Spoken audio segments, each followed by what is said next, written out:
Sorry. Okay. All right, so we're talking first about scale and proportion when it comes to production design.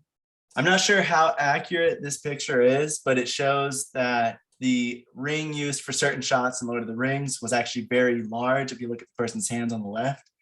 And that way they can get that forced perspective look where they have that in good view for the whatever lens they're using, but also can see beyond Didn't them they to make the various people in rings, the if I background. remember correctly? Yeah, I believe there's definitely like multiple sizes if this one's accurate. This one's used for certain shots where they show it on the ground, but they want to see the people in the background or they want to blur them out. And so it's actually very large, so they don't have to focus too much on the small item. When it comes to, yeah, go ahead. Oh, sorry. I was just going to say, if I remember correctly, they did make multiple sizes of different things because of forced perspective and because of the different shots that they had to use to like size different things, like that famous shot of the two different size tables, and how the Sir Patrick Stewart, I believe, was the one who played. Yeah, he was on one side, and the and Elijah Wood was on the other, and they did use a forced perspective to make it look like they were on the same, sitting on the same table, and stuff like that.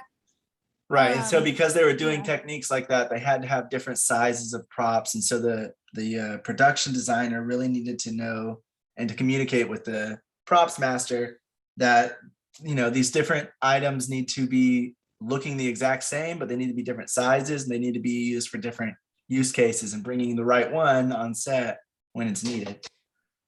So it all goes down to what lens you're using, how much it is in focus, and if you're using like a wide lens or a telephoto lens, and how much of a depth of field you want, how much you want in focus at once, like throughout the whole frame. And that's why these kinds of things will be different sizes, so they can get the shot that they want. And it looks like it's just a small little ring to us because it just looks like it's closer to the camera. But in reality, it's like a very large ring that they used for that specific purpose of getting that shot exactly how they wanted. So because if you zoom in, you end up losing quality as well. If you zoom in too much, and I can imagine you wouldn't get all that detail.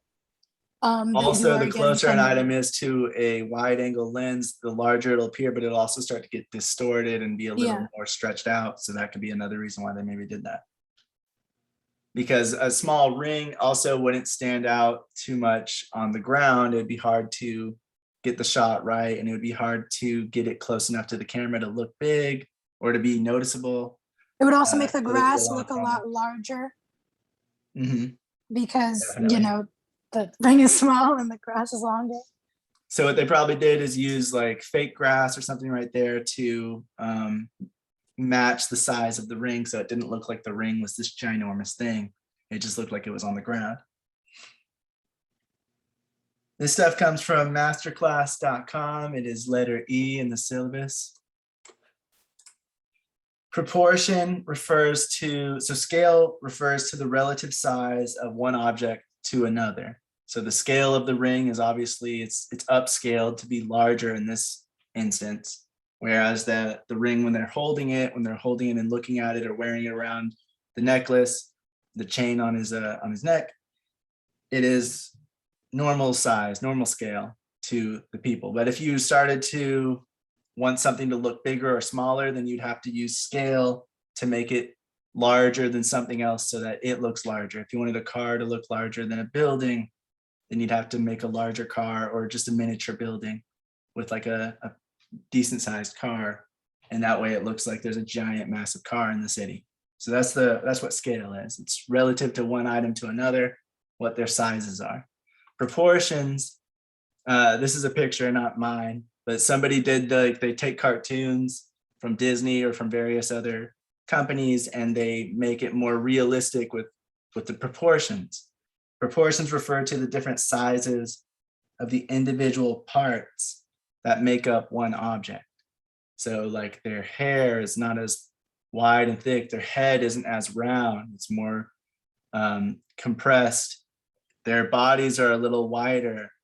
But in the cartoon, if you want it to look a little more cartoonish and you want to get whatever kind of look you want. You can do whatever proportions you want on the body.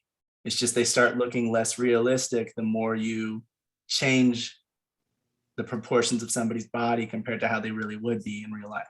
Right now with animation, there is a bigger push towards more realistic looking images, at least on the 3D animation front, I've noticed. Pixar and other animation companies are going for, the ones that can afford it, of course, are going for a more realistic look. The example was Lightyear, how they made it very like a normal movie, like they looked very realistic. You could see the pores on their face and the sweat dripping off of them, the facial expressions, and they made sure to make the dimensions a lot more. I mean, obviously, it still wasn't completely realistic because, you know, Buzz's uniform was a little, but they were trying for a more realistic look.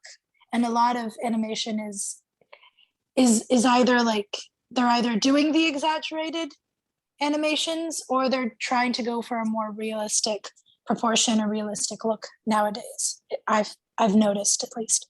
Yeah, the more the further away from realism you take the proportions, like in this image, of course, the more cartoonish it's going to look, and it's not going to look realistic. So production designers really need to know how to do proportions right whenever they are making any kind of design sketches for the models, for the people, for their costumes, hairstyles, and things like that. I would imagine it also depends on the story you're trying to tell. Like if it's not more a cartoon, cartoonish, it really needs to be realistic, is what I'm saying. No, yeah, I mean, even with cartoons now, when they're looking at proportions and stuff, when they're animating or when they're working on that kind of thing, depending on the story you want to tell, they're doing it more or less exaggerated because of that, because they want a more realistic feel or they want a more exaggerated cartoony feel, stuff like that. Yeah, when we're getting into animation and cartoons, there's various reasons for all the different things. You want them to look more childlike, you want them to look more innocent, or you want them to look more real and more brooding or something. So you do the cartoons and the proportions in a different way. And typically when we're talking about animation, the proportions of like people and animals and things like that, they're going to follow pretty similar paths. They're going to look, if one person looks like the top, any of those pictures in the top, there's not going to be another person that looks like something in the bottom unless they're specifically trying to call out their animation and do a joke with it. Otherwise, everyone's going to have this same kind of look with the big eyes and the giant pupils, maybe skinnier faces and things like that to make everybody match. But they might not have the exact same head shape, but they'll have. Kind of like how South Park does the Canadians. Yeah, with the Canadians' mouths moving completely apart whenever they talk. Yeah. But if you look at it and you go on and you just look at like proportions in cartoons, you can see that a lot of them will make the eyes a lot larger than they really would be realistically. Their faces are a lot rounder and wider. And so if you go to any of these people that are making like a realistic version, or at least a more realistic version for the proportions, you can see how different it would look depending on how they would do it. Especially with 2D cartoons. I think 2D cartoons get the most drastic differences from realism to just like cartoon look.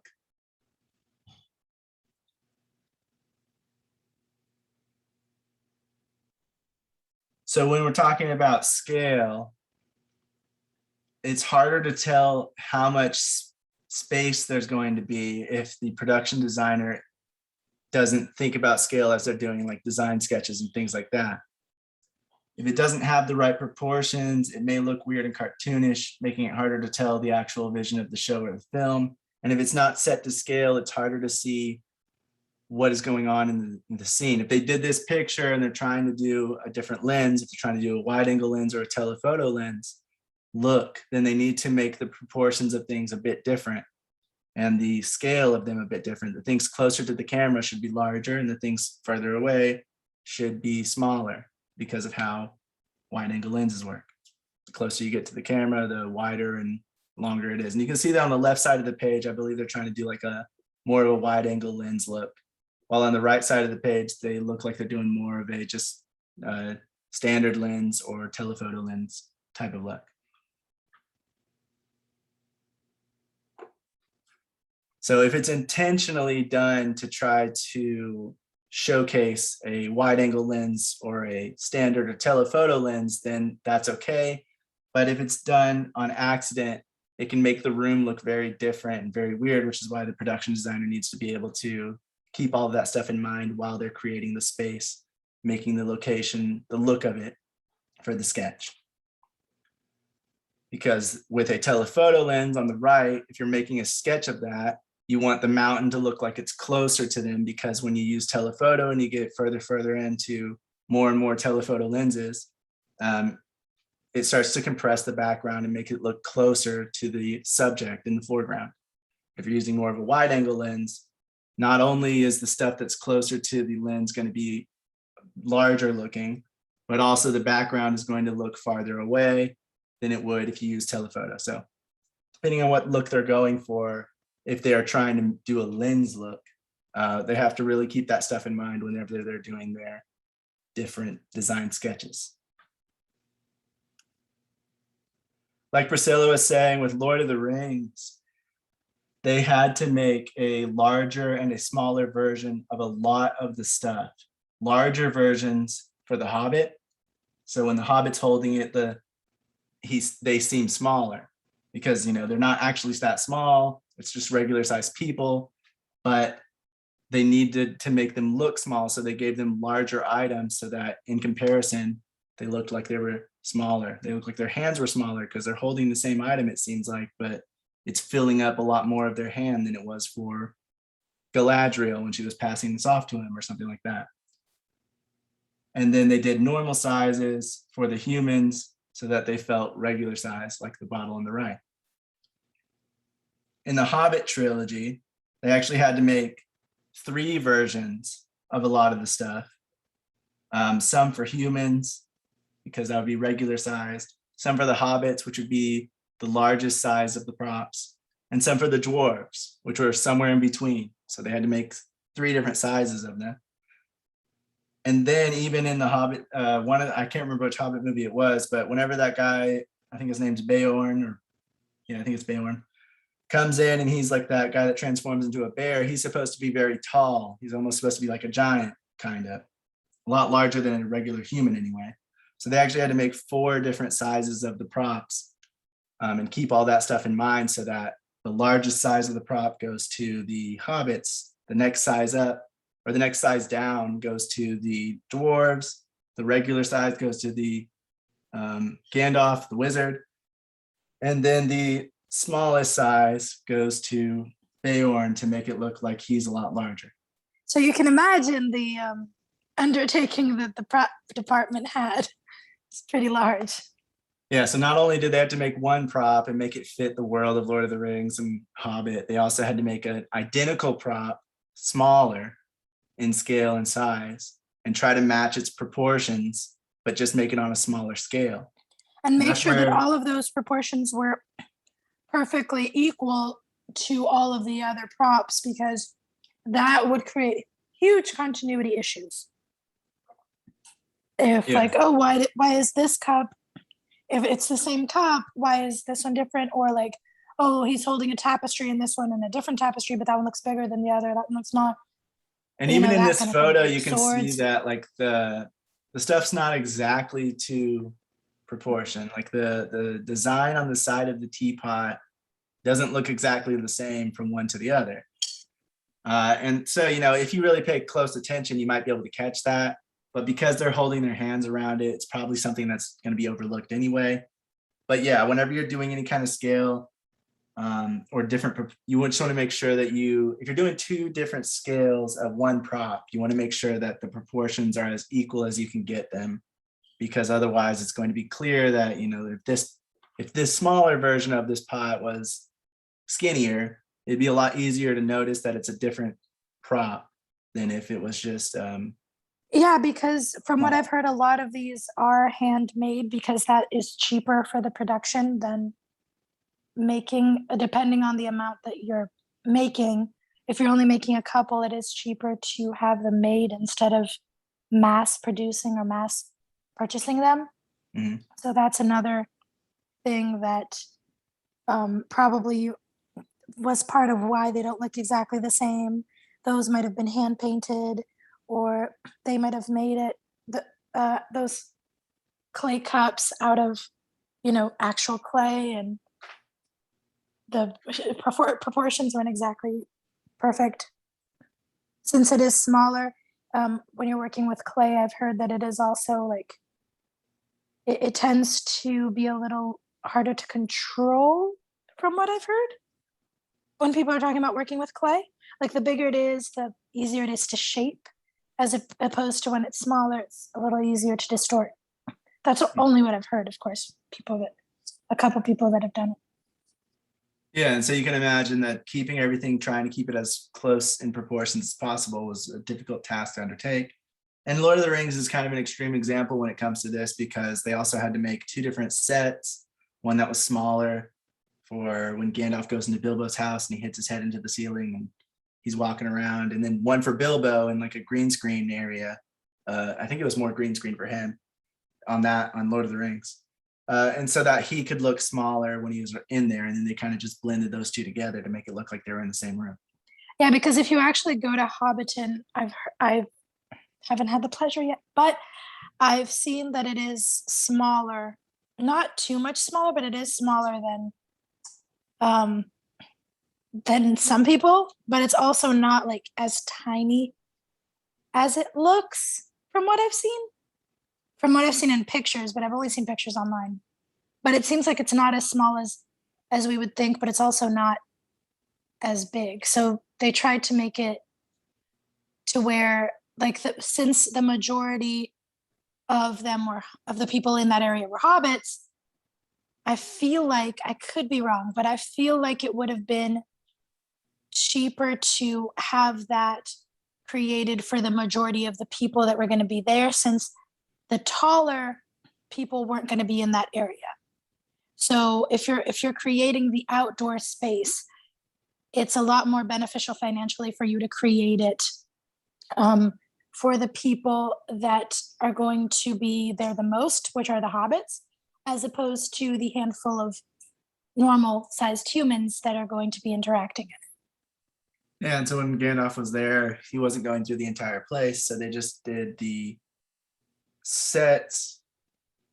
They just did the scale of the sets smaller for him in certain parts that he was going to appear in. They made a duplicate of it. They didn't like tear down the other one. So that was like a huge thing. But even on like regular films and stuff like that, you still want to have to think about the scale and proportion, because you might want to get a shot that is just impossible to get with the size of the item that you're using. So you either upscale or downscale it so that you can get the shot you want with the amount of blur or the focus, so the depth of field, however you want. Yeah, we're showing mostly like more exaggerated examples just to give you an idea, but then it can be something subtle, like just a perspective shot like that one, or maybe just a distance shot when you can't really go that far. For example, like when you're on a set, or when the location isn't as vast as you would like it to be, or you would like it to appear, and then you have to like work with perspective a little bit. Or when you are talking about scale, when you're adapting something from animation to live action. So those are more common examples, but it's good to look at the more exaggerated ones as well, so you can see how they did it, different scenarios, in extreme scenarios in that case, and see that it's not as like complicated, and also see how to learn from it. Okay, if they were able to do this in a grander scenario, in a grander scale, I can probably do this in a smaller scale. At least that's how I would think about it. Yeah, the main thing is just that scale and proportion is very important for either you or your production designer to know. Whoever's over production design, whether it be yourself or somebody else, they need to know scale and proportion so that they can know what's needed to get done, what scale the items need to be for the specific shots you're looking for, what proportions to do when they're doing their design sketches for both locations. and for costumes and hairstyles and things like that, so that things don't start looking cartoonish and you can get a more realistic look of what you're going for. Excuse me, of what you're going for, and that this, if you do happen to need two different scales of one's prop, that they keep them, they know what scale it's going to be, and that they keep the proportions correct so that it looks like it's the same prop.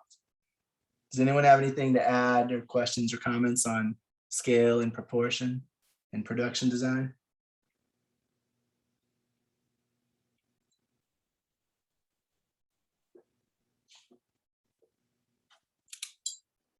No, I do. I have a question.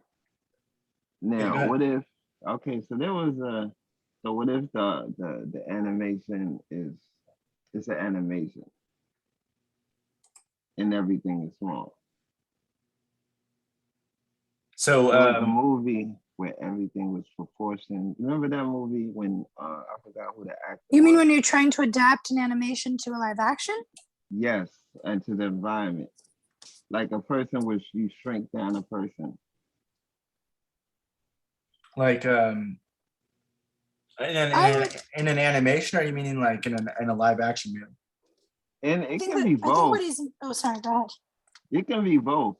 Like, you know, say a person like you shrunk yourself down to like I think the what- size of mine. I think what he's trying to say is like how would Like you Honey, have- Honey, I Shrunk the Kids. Yes, yeah, yes. So with that, you would have to create massive sets that look like the props. To make you look tiny, you would either use green screen, and you would use like a miniature set that's really well designed and has a lot of detail, and you would bring like a macro lens and you would record it, and then you would put the green screen in it. It'd be a combination of this, and it would be making like large set items and set pieces to make it look like the people are very small compared to the item that's next to them. So like a couch, you know, you wouldn't see the whole couch, you would see maybe the couch leg. And so it would be Right. just a big, huge square that's supposed to be the couch leg in whatever color. And if it's made out of wood, they would carve it and make it look like it's wood. And it would either be, it'd be a mixture now. If it's a big budget, it would be a mixture of CGI and like on set construction and design. And if it was a smaller budget, it would probably mostly be on set design, because CGI can get really expensive. So it just depends, but it'd be a mixture of that and like green screen and filming stuff really close so it looks really big, and a bunch of different techniques to try to make them look like they're really small and tiny and shrunk down. Oh, all right. Sounds complicated.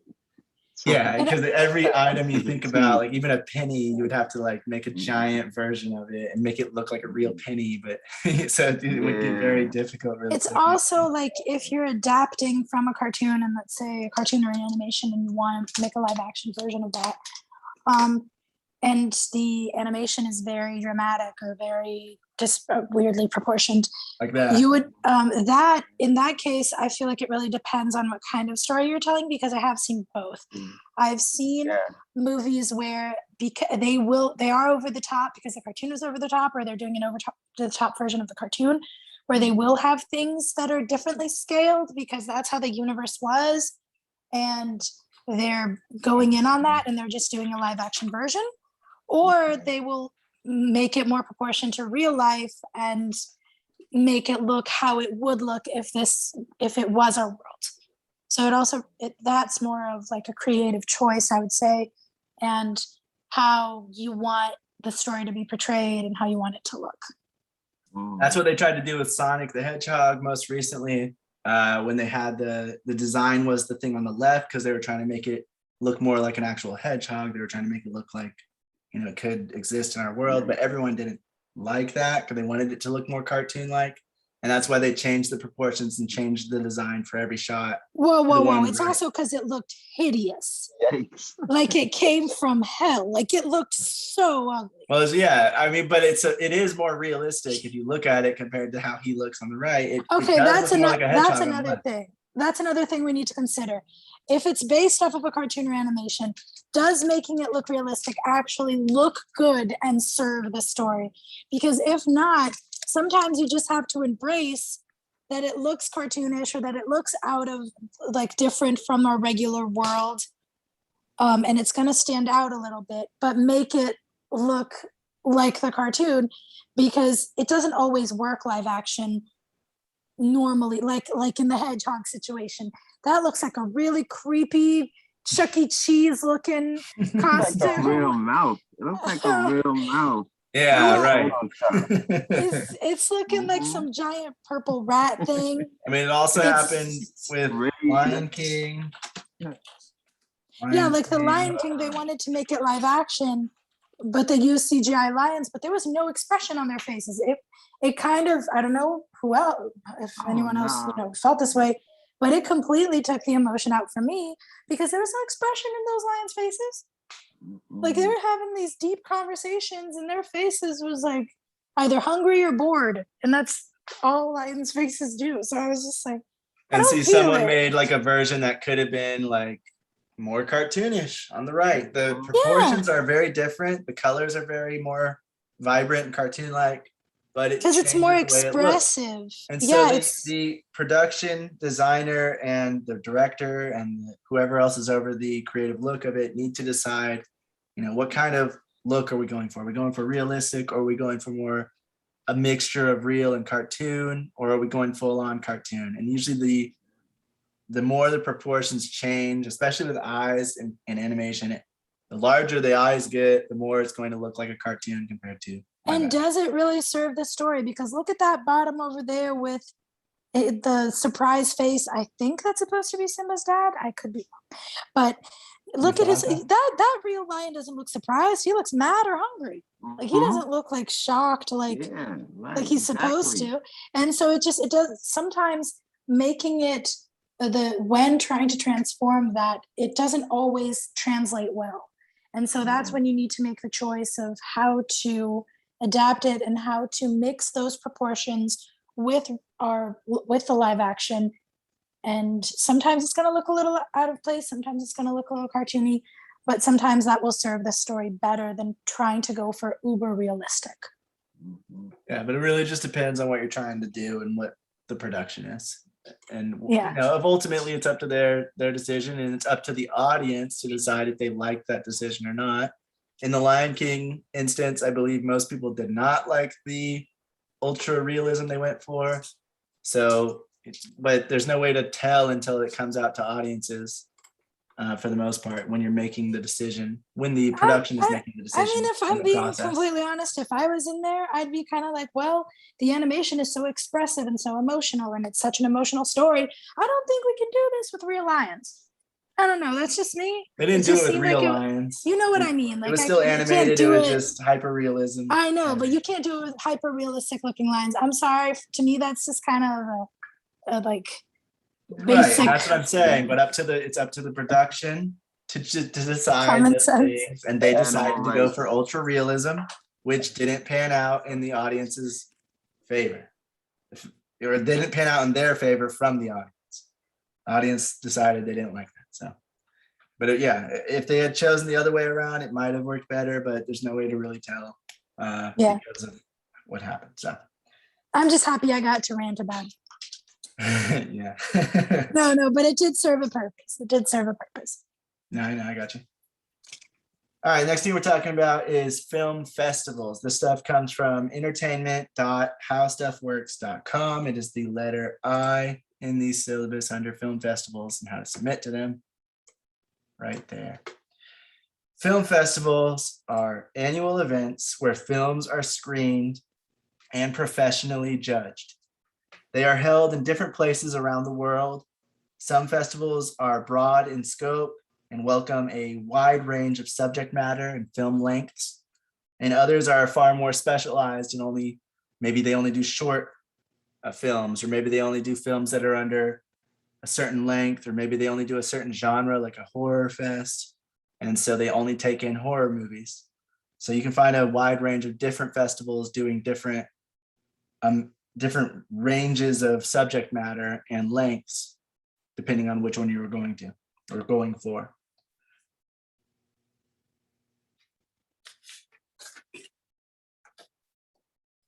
Most festivals accept submissions from any filmmaker, regardless of past experience or budget. So you don't have to be known. You don't have to be having past films. You don't have to have experience in it. This could be your first film or first short film you've ever made. And most festivals will accept you. The main reason for festivals is to showcase independent films and find talent for the most part. It's not really to showcase the new Hollywood movies that are coming out, because they can do that on their own with marketing and different things like that. That said, though, they do all specifically have their own criterias and their own requirements for your application, whether it's a certain type of movie length or format, or the format in which you send it to them. So you should always do your research on that. Yes, definitely. Some festivals now are held online, and others have both in-person and online, and an online branch. Every festival has its own rules for submission, like Priscilla was just saying. There's normally a deadline you have to submit your film by. Some festivals allow submissions of films that have been screened elsewhere in other festivals, or maybe on YouTube or something like that. And others require the film to have not been shown anywhere else prior to the screening at their festival. The larger That one, is super important for you to focus on, because if you want to get it into festivals, you need to do your research and see, okay, if I share this, if I try to get it out there in other places, will I still be eligible for the festivals that I want? Because if, like, the worst thing is for you to like share it and try to get it out there, and then, okay, now I'm going to submit it to festivals. And then they're like, nope, we only accept submissions of movies that haven't been released yet, or haven't been pre-released. And there you go. You just lost your opportunity right there.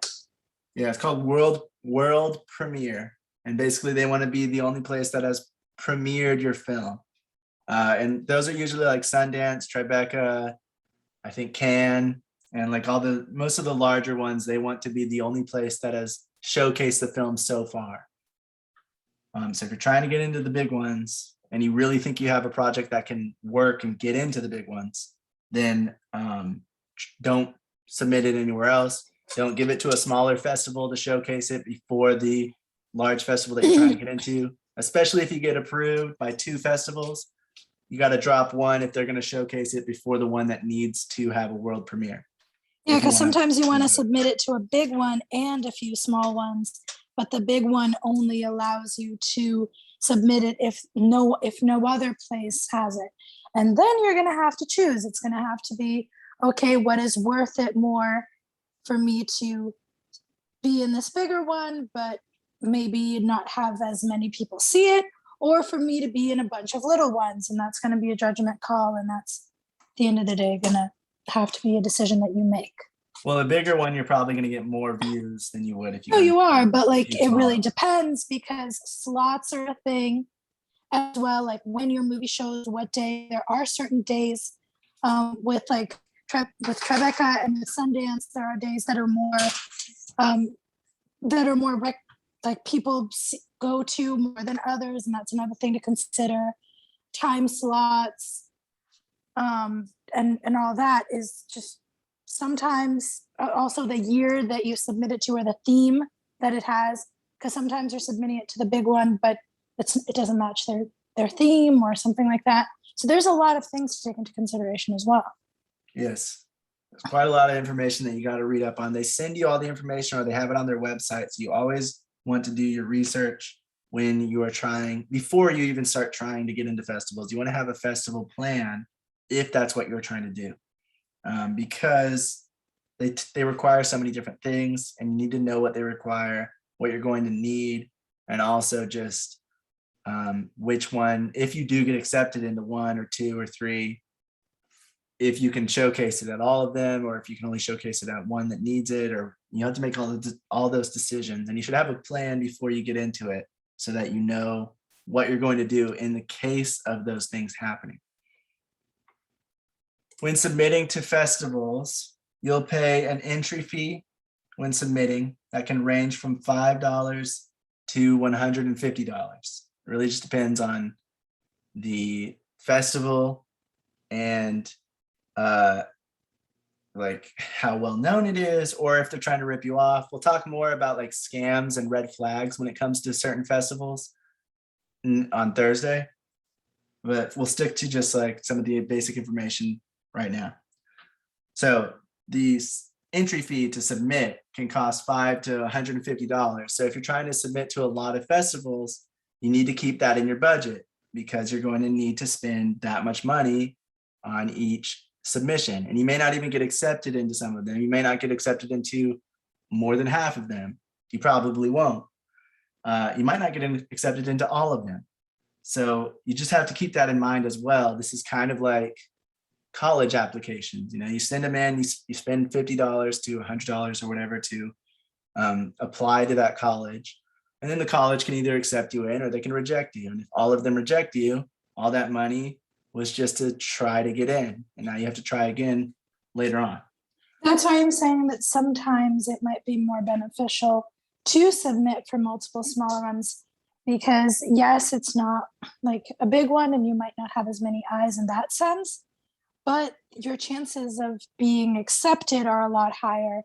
And if they don't have those laws of like, oh, you can only show here, you can get it to a lot wider places, because there is like, oh, in this state, in that state, not everyone can go to that one place showing in that one state, in that one city. So that's another thing that, you know, and not, like I said, the theme as well. So sometimes, you know, it doesn't even qualify. So that's also something to keep into consideration. And it's a way to save money by doing your research beforehand to see, I have a horror film. Does Sundance do horror? And if they don't do it that year, or if they only have a certain time slot for it, but they only accept 5 films for it, however they do it, you want to be sure you are aware of how they're going to do it, or if it even fits into their festival at all. You know, Sundance, I've seen a lot of artsy type films. I don't know if horror goes into it, but I've seen, like, you know, the art house and that kind of stuff go into Sundance a lot. And so those kinds of films definitely fit their theme a lot more than a horror film might. But a horror film might still be able to get in. Doesn't mean it can't. It just means it's probably less likely unless they have a specific branch for it now. Yeah, there have been years that have been more like suspense, or Sundance normally has themes that I know of, but like they do now that everything's online. I feel like they are widening their range, because I do follow a few critics that go to these different festivals, and they were talking about horror movies and suspense movies and stuff like that. I just feel like it really depends on the day that you go, the theme of that year, and the place that it is. Either way, you can always look up previous years and what films they had showcased and see if it matches any of that, and then see what genres and things that festival has through their website. Oh, another thing is, if your movie is specific, like, oh, it's horror, not everyone likes horror, or it's art house, not everyone likes art house. If it's somewhat of a more specific theme, it also might be more beneficial for you to apply for the festivals that are specifically for that niche, more than just other basic festivals. Of course, apply for those as well, but apply for those that have that specific niche, because the chances of you targeting the correct audience that would probably be more interested in your film than if you just submitted it to a bunch of random festivals and people that were interested in all types of things watched it. Chances are not all of the, like, most or not all of the people there will be interested in your project as much as if you submit to specific festivals for your genre. Yeah, that's true too. And you'll have a better chance of getting into those specific ones because there's less people applying for them as well. The earlier you submit your film or your short film or your pilot episode, which would be the episodic content. This is from Sundance for their 2023 lineup. And when you have to submit by. Feature films, if you do early ends by August 12th. I don't know exactly when it starts, but you have to submit it by August 12th to say that you were an early entry. And then you pay $70 to do a feature film, $45 for a short film. Not really exactly sure what New Frontier projects are. I'm not gonna. Isn't that the ones of like first time directors and stuff? Maybe, or I'm maybe not not, really maybe sure. not. No, I don't know. I think it's remember like that there tackling new was- issues or tackling things that are Oh, it things might like that, be. but I'm not exactly sure. But episodic content, that could be, you have a web series and you just combine it all together into one episode, or you're doing a pilot episode for a show and you're wanting to showcase it. Those are all due at different times as well. Short films are by August 1st, feature films by August 12th. And you can see the different prices: $70, $45, $45, $45. That's I early. wonder if New If you Frontier do it at the projects official, sorry, go ahead. are like documentaries and stuff as well. Yeah, it could be. Documentaries can also be considered short. I'm gonna or look it up. I'll be feature right back. All right. The official date, that would be September 2nd for feature films, August 19th for short films, and August 26th for episodic content, which would be like a pilot episode. The price goes up. It goes from 70 to 90. So it's an extra $20 just to submit your film to Sundance, which is one of the biggest festivals. But it just goes to show it costs $90 just to submit to that one. So if you're going on a festival run, you can see that it starts to add up. Okay, Yeah. so since 2007, the New Frontiers exhibition at the Sundance Film Festival has provided the highest level of curation in the emerging field, incorporating fiction, nonfiction, and hybrid projects to showcase emerging media storytelling, multimedia installations, performances, and films. So that would be So- like VR projects, VR movies, and stuff that's kind of a Like using new technology or new, gosh, what's the term I'm looking for? Techniques? I think it's more like using like, a virtual reality movie or something that was something new and different than what's already out. So like that's very new, virtual reality movies. Like Avatar would have been considered because it was like the first movie in 3D or something like that, if it Yeah, was in that festival. right. So I think that's what New Frontier projects are. It's like tackling a new, like maybe a technique, but I think it's more on the lines of like technology and like Like 8K. showcasing a movie in a 8K. new way. Or ooh, Like a an- holographic movie. If they could do that, then that would go under that because Or a it's movie in different setup, 8K, the first it's a movie in different 8K type of thing. possibly. Or the first movie in 4K. But yeah, so it shows that on the official entry date is then, and then you have a late entry date, which is further out, about another month. But it goes up in price again, and it goes up even more than it did from going from early to the official date. Now it's $115 if you're submitting a feature film late. If you're submitting a short film late, it's $85. New Frontier, $85, and episodic content, $85, and they all have different dates. So you have to look into that, and that's just for one festival. Again, you have to look into all of these different festivals, do your research, see which ones might go with your film, also see when their deadlines are, see if you're even going to make the deadline. What if you're shooting your short film and you are in September 1st and you guys aren't done? It's probably not a good idea to try to rush it as fast as you can to get it done by September 5th, because you'll probably miss a lot of stuff that you otherwise would if you took the time to actually do post-production in a proper way. So sometimes like filmmakers will do that. They'll miss the official entry date and they'll get ready to go into the late entry, and they will rush the production so it's not even as good of a film as it could have been. And then they'll try to post to everywhere, but they're paying everyone's late fees, so they're even more expensive. And by the time the late entries come in, they've already had a lot of entries. And I've heard it's just better to go early than it is to go late, because they have the schedule wide open before they get the early submissions in. And then it starts getting filled up little by little, or considered to be filled up little by little, until their official late date ends. So there have been multiple websites that I was going to recommend that I've heard of from a few creators, that you can apply for multiple festivals at once, but it seems that a lot of them have been shut down, or a lot of them have extra fees and stuff like that. I'm trying to see if I can hear from anyone else, because the ones that were recommended to me were either shut down or have like extra fees. So You're talking about ones that help you submit to many at once? yeah. Yeah, Film Freeway. I'll talk about that in a minute. Yeah, because I was looking at a few, and it seems like a lot of them over the years have been shut down for some reason. And that's interesting. I was like, huh.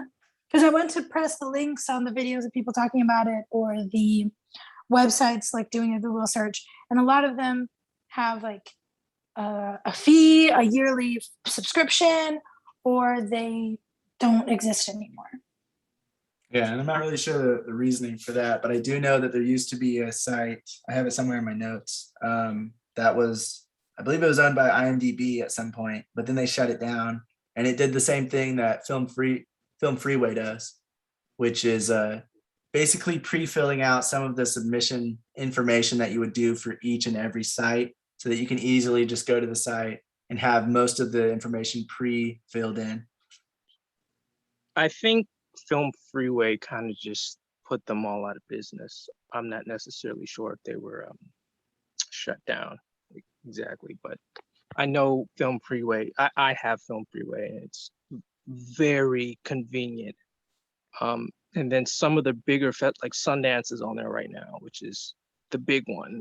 So like it's kind of hard to compete when you got a Film Freeway that that it's just nobody even knows about the other ones So anymore. they pretty much monopolized the system, you'd say? I think they just had a better setup. From what I heard of exactly. The one that was owned by IMDb, it was clunky, and it was hard to find things, and it was hard to submit. I mean, kind of like IMDb, where it's not user friendly. If you're wanting to post something, if you're trying to post a film that you're doing, it takes a lot of like back and forth to get it correct usually, when you're posting credits. And so I can imagine if it has kind of the same setup where it's not as user friendly, that people would just go with the other site that does the same thing, which it would be Freeway. A lot of these were shut down before COVID too. So like they're not, I'm sure some of them are COVID related, but a few, when I was looking into them, were like from 2017 or from or shut down in 2015 and stuff like that. So they shut down earlier than that. Mm-hmm. Because Film Freeway has been out for a while, I think. I don't know. Yeah, maybe they just all started shutting down after Film Freeway. Yeah. But this is from Tribeca. They do online and they do in the actual festival. So you can see the different prices that they had for 2021. Actually, they might have, well, I think they did actually have in person for 2021. But you can see that when you have the early deadlines, you have the cheaper price. When you have the official deadlines, it's more expensive. And the final deadline is a lot more expensive. For feature films, for the early deadline from on November 3rd, 2021, if you submitted by then, it only cost you $65 to submit. But if you waited until the final deadline or the late deadline, January 19th, 2022, you're paying $110. So that's like almost double. It's like $20 less than being double the price that it would have been if you had done it early. So you have to also look at the dates that these are going to be, each and every one, so that you can see like when you need to have your film done by. Before you even create your film, if you're planning to submit it to festivals, I'd recommend doing a plan and seeing which ones you are going to go for and when you are going to try to have your film done by. And some people recommend that if you don't have it done by then, it might be better just to hold it for a year and sit on it, even though that sucks. If you're really trying to get into one of these big ones and you think you have a chance, like you've made a really good product and maybe you've had some experience, or you have somebody that's kind of known actors and things like that, and you have a good chance of getting in, it might be better to just sit on it and wait for the year or two until the next entry date, which is what some people recommend. And that's a choice ultimately that's up to you. I'm deciding if you just want to submit it somewhere else, or if you want to wait and try it for the big ones. And then I think I had the Toronto Short Film Festival. They have an early bird deadline, $40, final deadline, $56. So that's not that big of a difference, but that one's specific for short films. So it's a little bit more niche. It's probably cheaper also because it's less time taxing, because you're not making the person watch multiple features. Yeah, short films are cheaper for entries because they don't take as long to view and don't take as long to decide on. So they're typically going to be cheaper than a feature film for almost every festival you submit to. The submission will include a form of some sort to fill out, which you'll use to describe your project. Filmmakers may also be asked to submit a director bio, a film style, like what style it is, a synopsis, and list of production credits. Chisam said, what counts as a short film again, less than an hour? That also depends on which festival you're submitting it to. Typically, I think it's like 50 minutes or less for most of them. They count that as a short film, and anything over 50 minutes, they count it as a feature. There are also it really depends on some, which one you are submitting to. And, you know, for this Toronto Short Film Festival, you'd have to look at the specifics because they may have max 30 minutes or something like that. So it really yeah, just there's some depends. that max at 15 to 30 festival. minutes, some that max at an hour. And even for it to be considered a feature, same thing. Some considered a feature after an hour, some considered a feature after an hour and 30 to 45 minutes. So that's another thing to see, like, oh, would mine be considered a feature? Would mine be considered a short? And what time, like, what are these festivals looking for as far as time?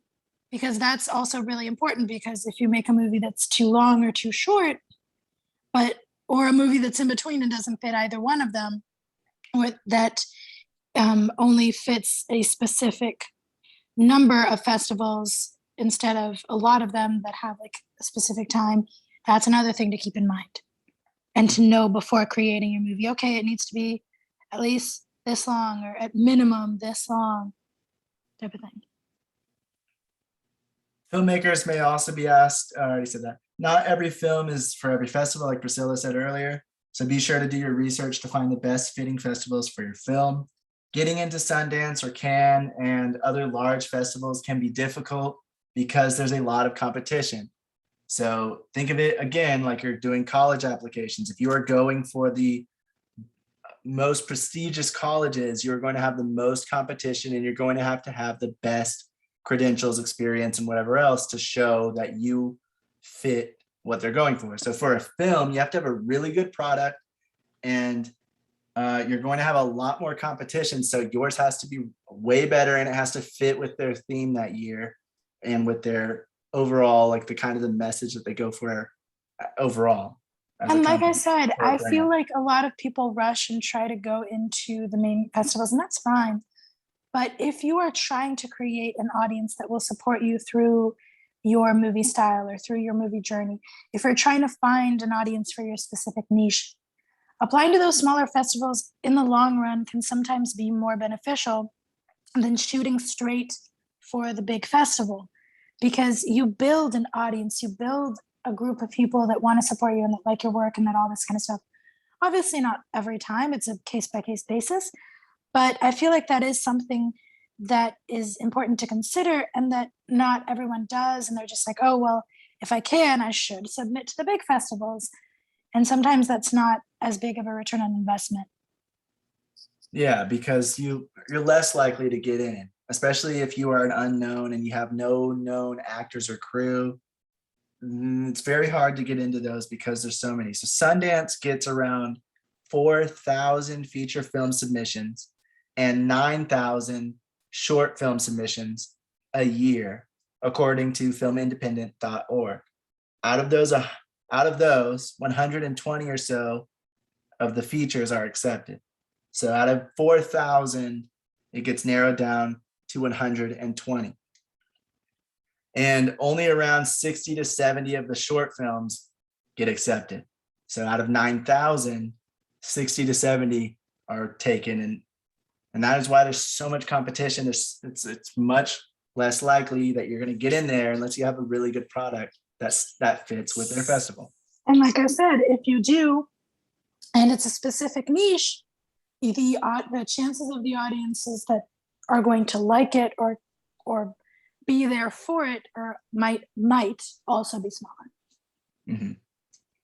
If you're, I'm not trying to discourage anyone from submitting to the big ones. I just want to make that clear. I know sometimes I can seem very like biased to the smaller side of production. I don't know. I say like from all of the sources that I found and everyone talking about festivals and people I know that talked about festivals, applying for the big ones when you don't have a film that's good enough for it is kind of just a waste of money. So you really have to like be realistic with your project. And is it good enough to fit these big festivals? Because they want to bring in people, they want people to come to their thing and treat it seriously and whatever else. So they want to have the most good looking product that they can out of all the submissions that they get that matches their festival. And even if it is good, sometimes it's good, great in story, but it lacks in visuals or it lacks in something else because of budget restraints. Or sometimes it's a good story and you did your best and it's great to you, but it might not be up to their standards.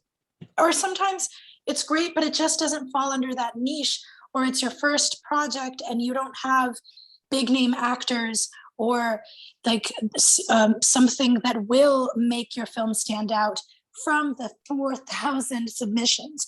So that's another thing. Sometimes your film can be great, but if there's nothing to make it stand out, if there's nothing, no big name, because unfortunately that is very important to these major festivals, is who do you have in it? Who's directing it? Who's writing it? Who's acting it? Blah, blah, blah. Who produced it? Yeah. And so if you don't have a big producer, a big actor, a big director, then more often than not, they're going to not look at you very much over the thousands of other submissions that they have. So I just like to let everyone know that those festivals are not the end all be all. It's not, oh, I only made it if I go there, or my film is only real, or I only want to show it there and that's it, because that's what'll make it a good movie. Sometimes having that mindset can be very limiting to the growth of a filmmaker, because there is something to be said to growing slowly, growing your audience, growing your group of supporters, and growing experience to where one day you'll get there, and being patient with that. Yeah. And so like it does happen, but it's more of the exception rather than the rule when an unknown director with unknown actors submits a feature and it gets, or a short, and it gets accepted into like Sundance or Cannes or one of the other big festivals.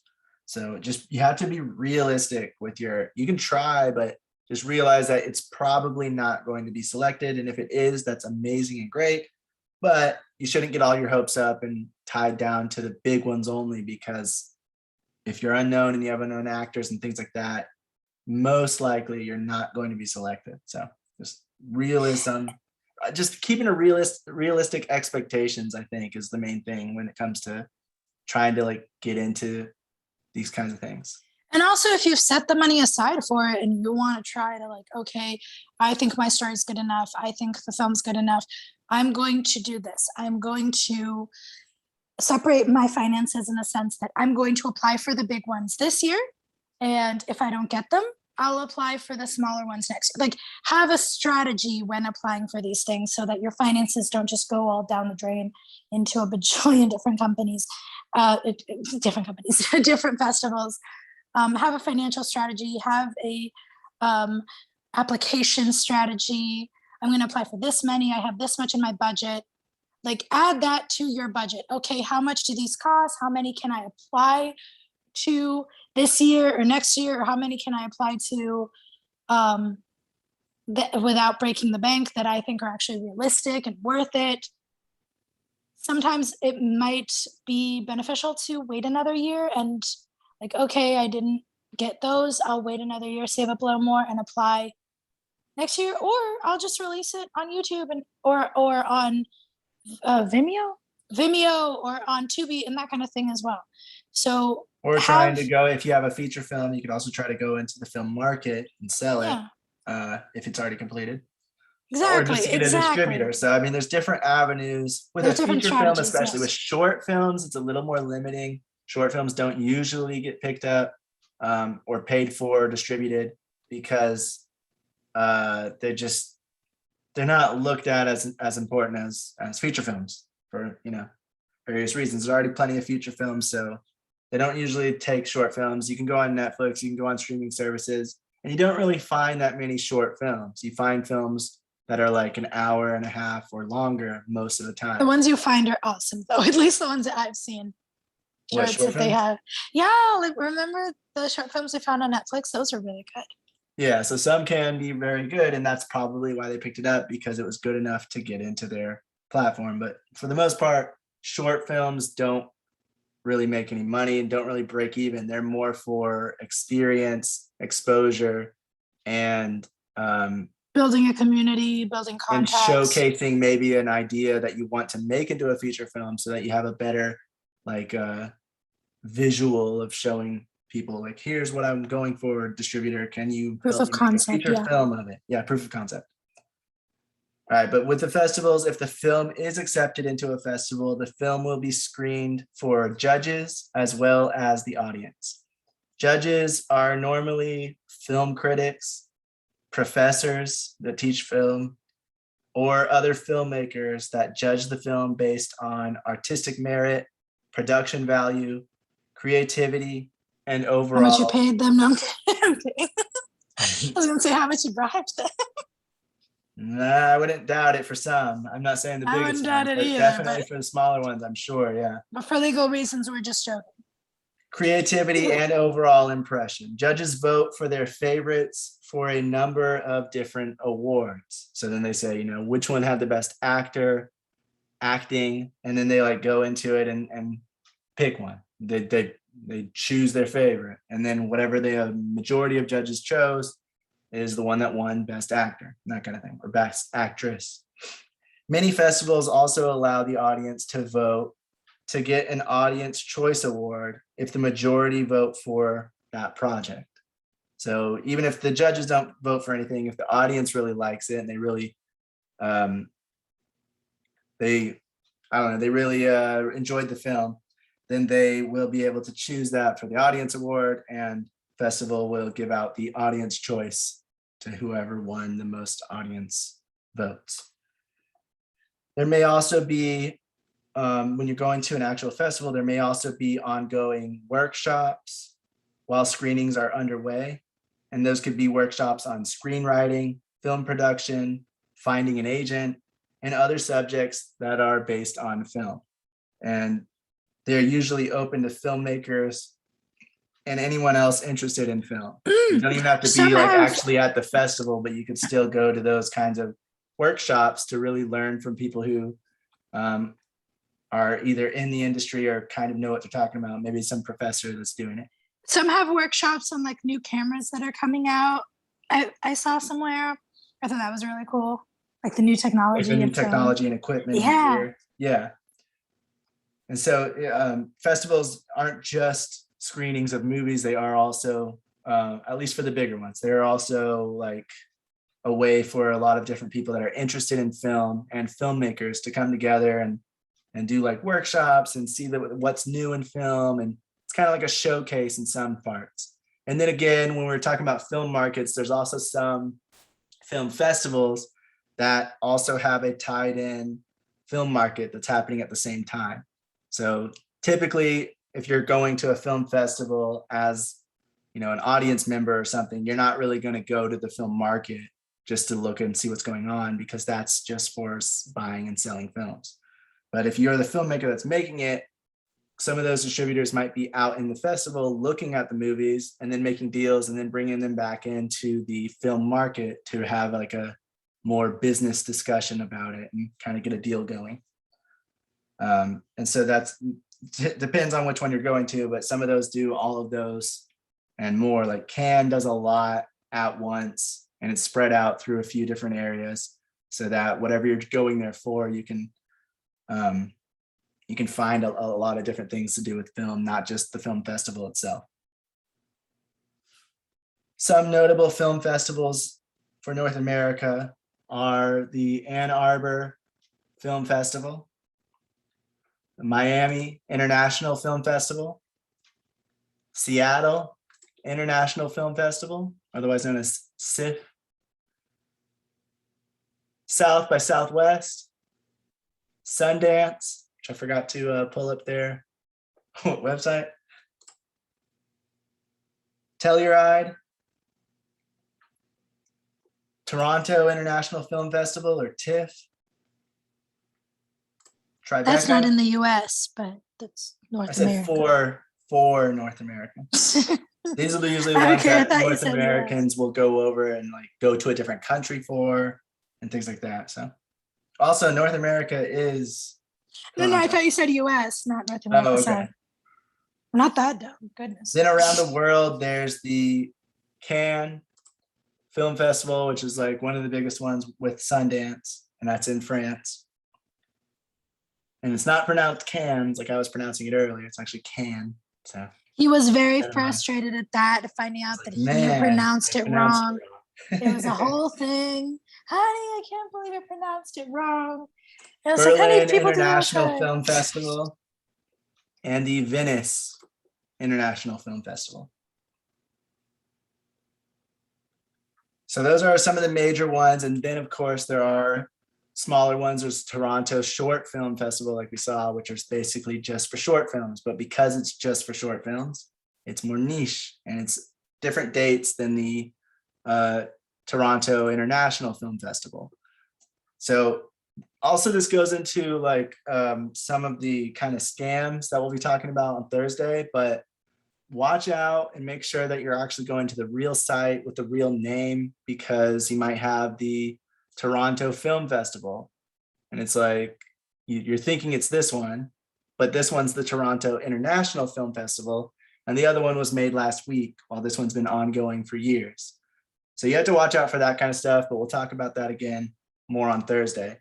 But the names are important and you want to make sure that you're going to a legit site that's been around, the festival's been around for a while, or at least you know exactly what festival you're looking at. And you don't think that it's this one when really it's a different one. The Toronto Short Film Festival is not the Toronto International Film Festival, but both, from what I can tell, I think both are legit. I'm not sure as much about Short Film Festival, but I do believe that one is well known for a short film festival. But as always, do your research, make sure that you're on the right one, because there could also be Toronto Shorts Festival. And that would be a different festival that's trying to make it seem like it's the short film festival. So some stuff to look out for. So the entertainment.howstuffworks.com, they recommended going for smaller film festivals if your film is niche. Basically what Priscilla's been saying over and over. So, or if you're a new filmmaker. So usually new filmmakers Excuse can't get me, into over and over. Well, no, I mean, like I like that you're pounding down on it. That's the main thing. Pounding You down. research and that, but you have said it a few times. I know, it's just you're right. I've been repeating myself. I'm sorry. Just to get that through people's heads, because I know that it's hard. No, I'm It's a not hard thing saying to it's struggle with. bad. I was saying like that's what you've been saying. Yeah, but I have a habit of repeating myself sometimes. So sorry. But they recommend going for the smaller film festivals if your film is niche, or if you're a new filmmaker, because it's just less likely that you're going to get into one of these larger film festivals that are more well-known and have people of all experiences going into them, or at least submitting to them. And then the more experienced ones and the more well-known people are usually the ones that get picked for the larger festivals. Also, the smaller ones will have less competition. And also, it may be more local for you to start making a name for yourself and making connections around your area. So I think there's a Richmond Film Festival. If Priscilla and I went to that, we're going to meet people around our area in Virginia. There's also probably a DC Film Festival, which Brian and us could go to and meet people around Virginia that could be connections that help us with our next film. Whereas if we went to Tribeca or Toronto, we might make some connections, but maybe not that can work with us on a day-to-day basis or on our next film because we live so far apart. So that is also something to keep in mind if you're going for film festivals, because one of the things is not just to showcase your film, but also to meet people that are interested in film, discuss with them, and make connections and then branch out further than what you had before you went there. Be careful with lesser known film festivals because there are some scams or they're just not worth it for those festivals out there, which we'll get into again, like I said, next Thursday. So actually I have them in my notes. Every festival has specific rules for what they count as a feature and what qualifies for different categories. Sundance has any film over 50 minutes, they call that a feature film. For narrative works for Sundance, you can't have or will have shown the film anywhere, and you must retain world premiere rights to be eligible to enter, which means you can't have sold the premiere rights off to a distributor or in the market and then try to get it into Sundance for a festival because you've already given away the rights. Your distributor or whoever you sold it to would have to be the one to get it into the film festival if that were the case, because they now own the rights to premiere it, the world premiere.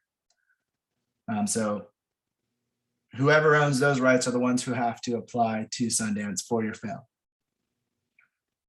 If you have questions about a specific festival, you can reach out to that festival's programmers to help answer them. So they have specific, it's just like any other website where you go and you say, contact us or help, and you contact them and get in touch with them, email them or something. And hopefully they get back to you and explain whatever the questions that you had. Some filmmakers don't do that because they don't want to bother them, but that's what they are there for.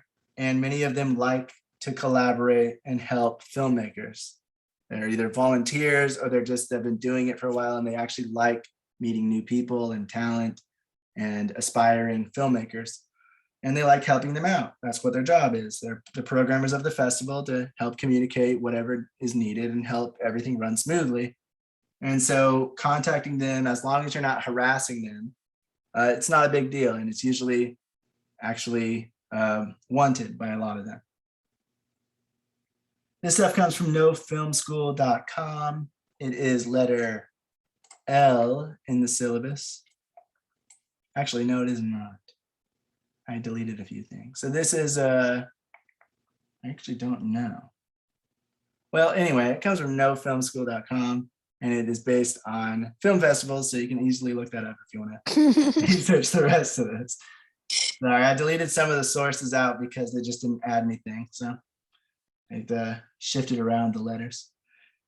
Be specific with your film when submitting. Every indie film has no budget or a low budget and no stars. So those things aren't really selling points because everybody's going to be saying that. Oh yeah, we had no budget and we did all this with only $100 and we got it for free and had volunteers. Everybody's going to be saying stuff like that. So that doesn't really set yourself apart as an independent filmmaker. They say to think 3 terms: first, only, and last. So if your film was the first to film with certain equipment or at a certain location or something like that, that might grab some attention. So ours is the first film to ever have a blind Hispanic cinematographer, or whatever your first thing might be, or ours was the first to film with this kind of lens or this kind of camera to make it into a narrative project where everyone else was using it for documentary. Then that kind of stuff can set you apart. I wonder if we are In my case, blind Latina. Blind Blind Latina Latina producer. producer. I'm Hey, sure I it's. know, for I'm real. sure it's I'm out using there, that. but I'm using that. Similarly, if your film is the only film to have used equipment shot in a location or filmed entirely by a crew with disabilities or something like that, then you definitely want to share that. That's going to be a little more harder to get, to have the only bragging rights, because if nobody's done it before you, you can say you're first.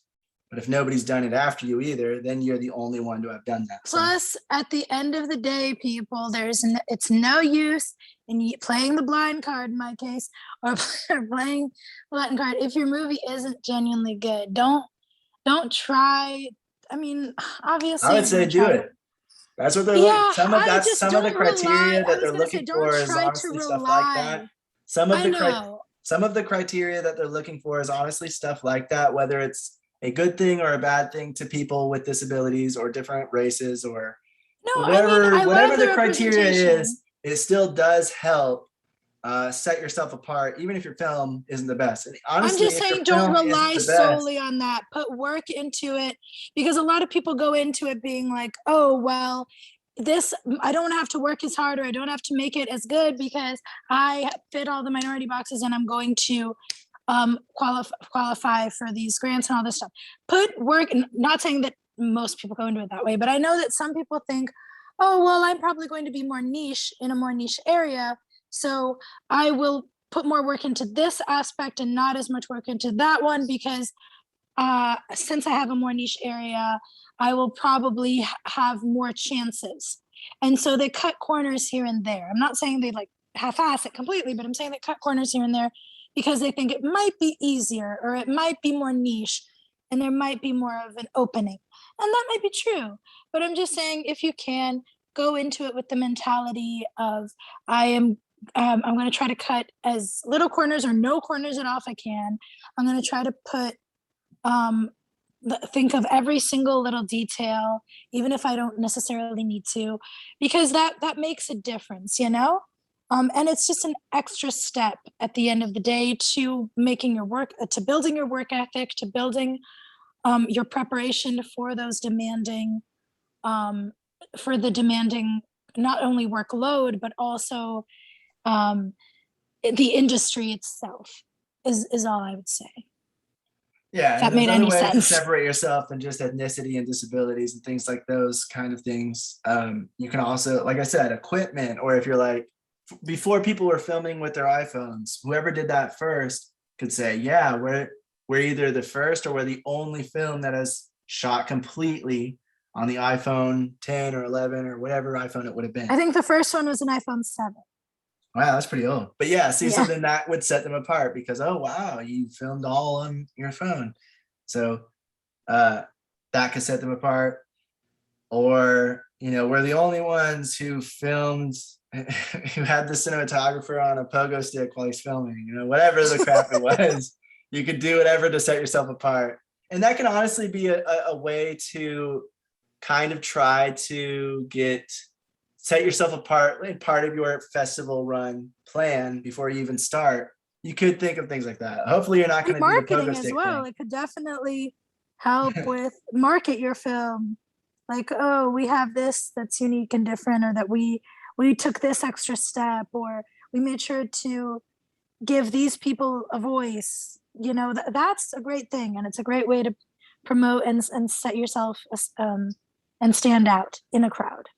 And then the last thing, the last term to think of instead of just first and only is last.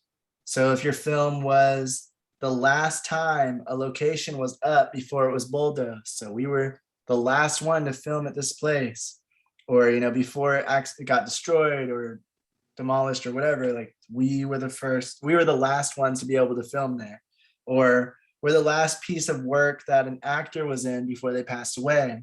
Those kinds of things can also set yourself apart, because that makes it more of a no thing's going to be able to do that again, because it was the last time that would happen. So first, only, and last are the things you want to point out. Oh, like, oh, we filmed in this building before it got demolished and destroyed a few years ago.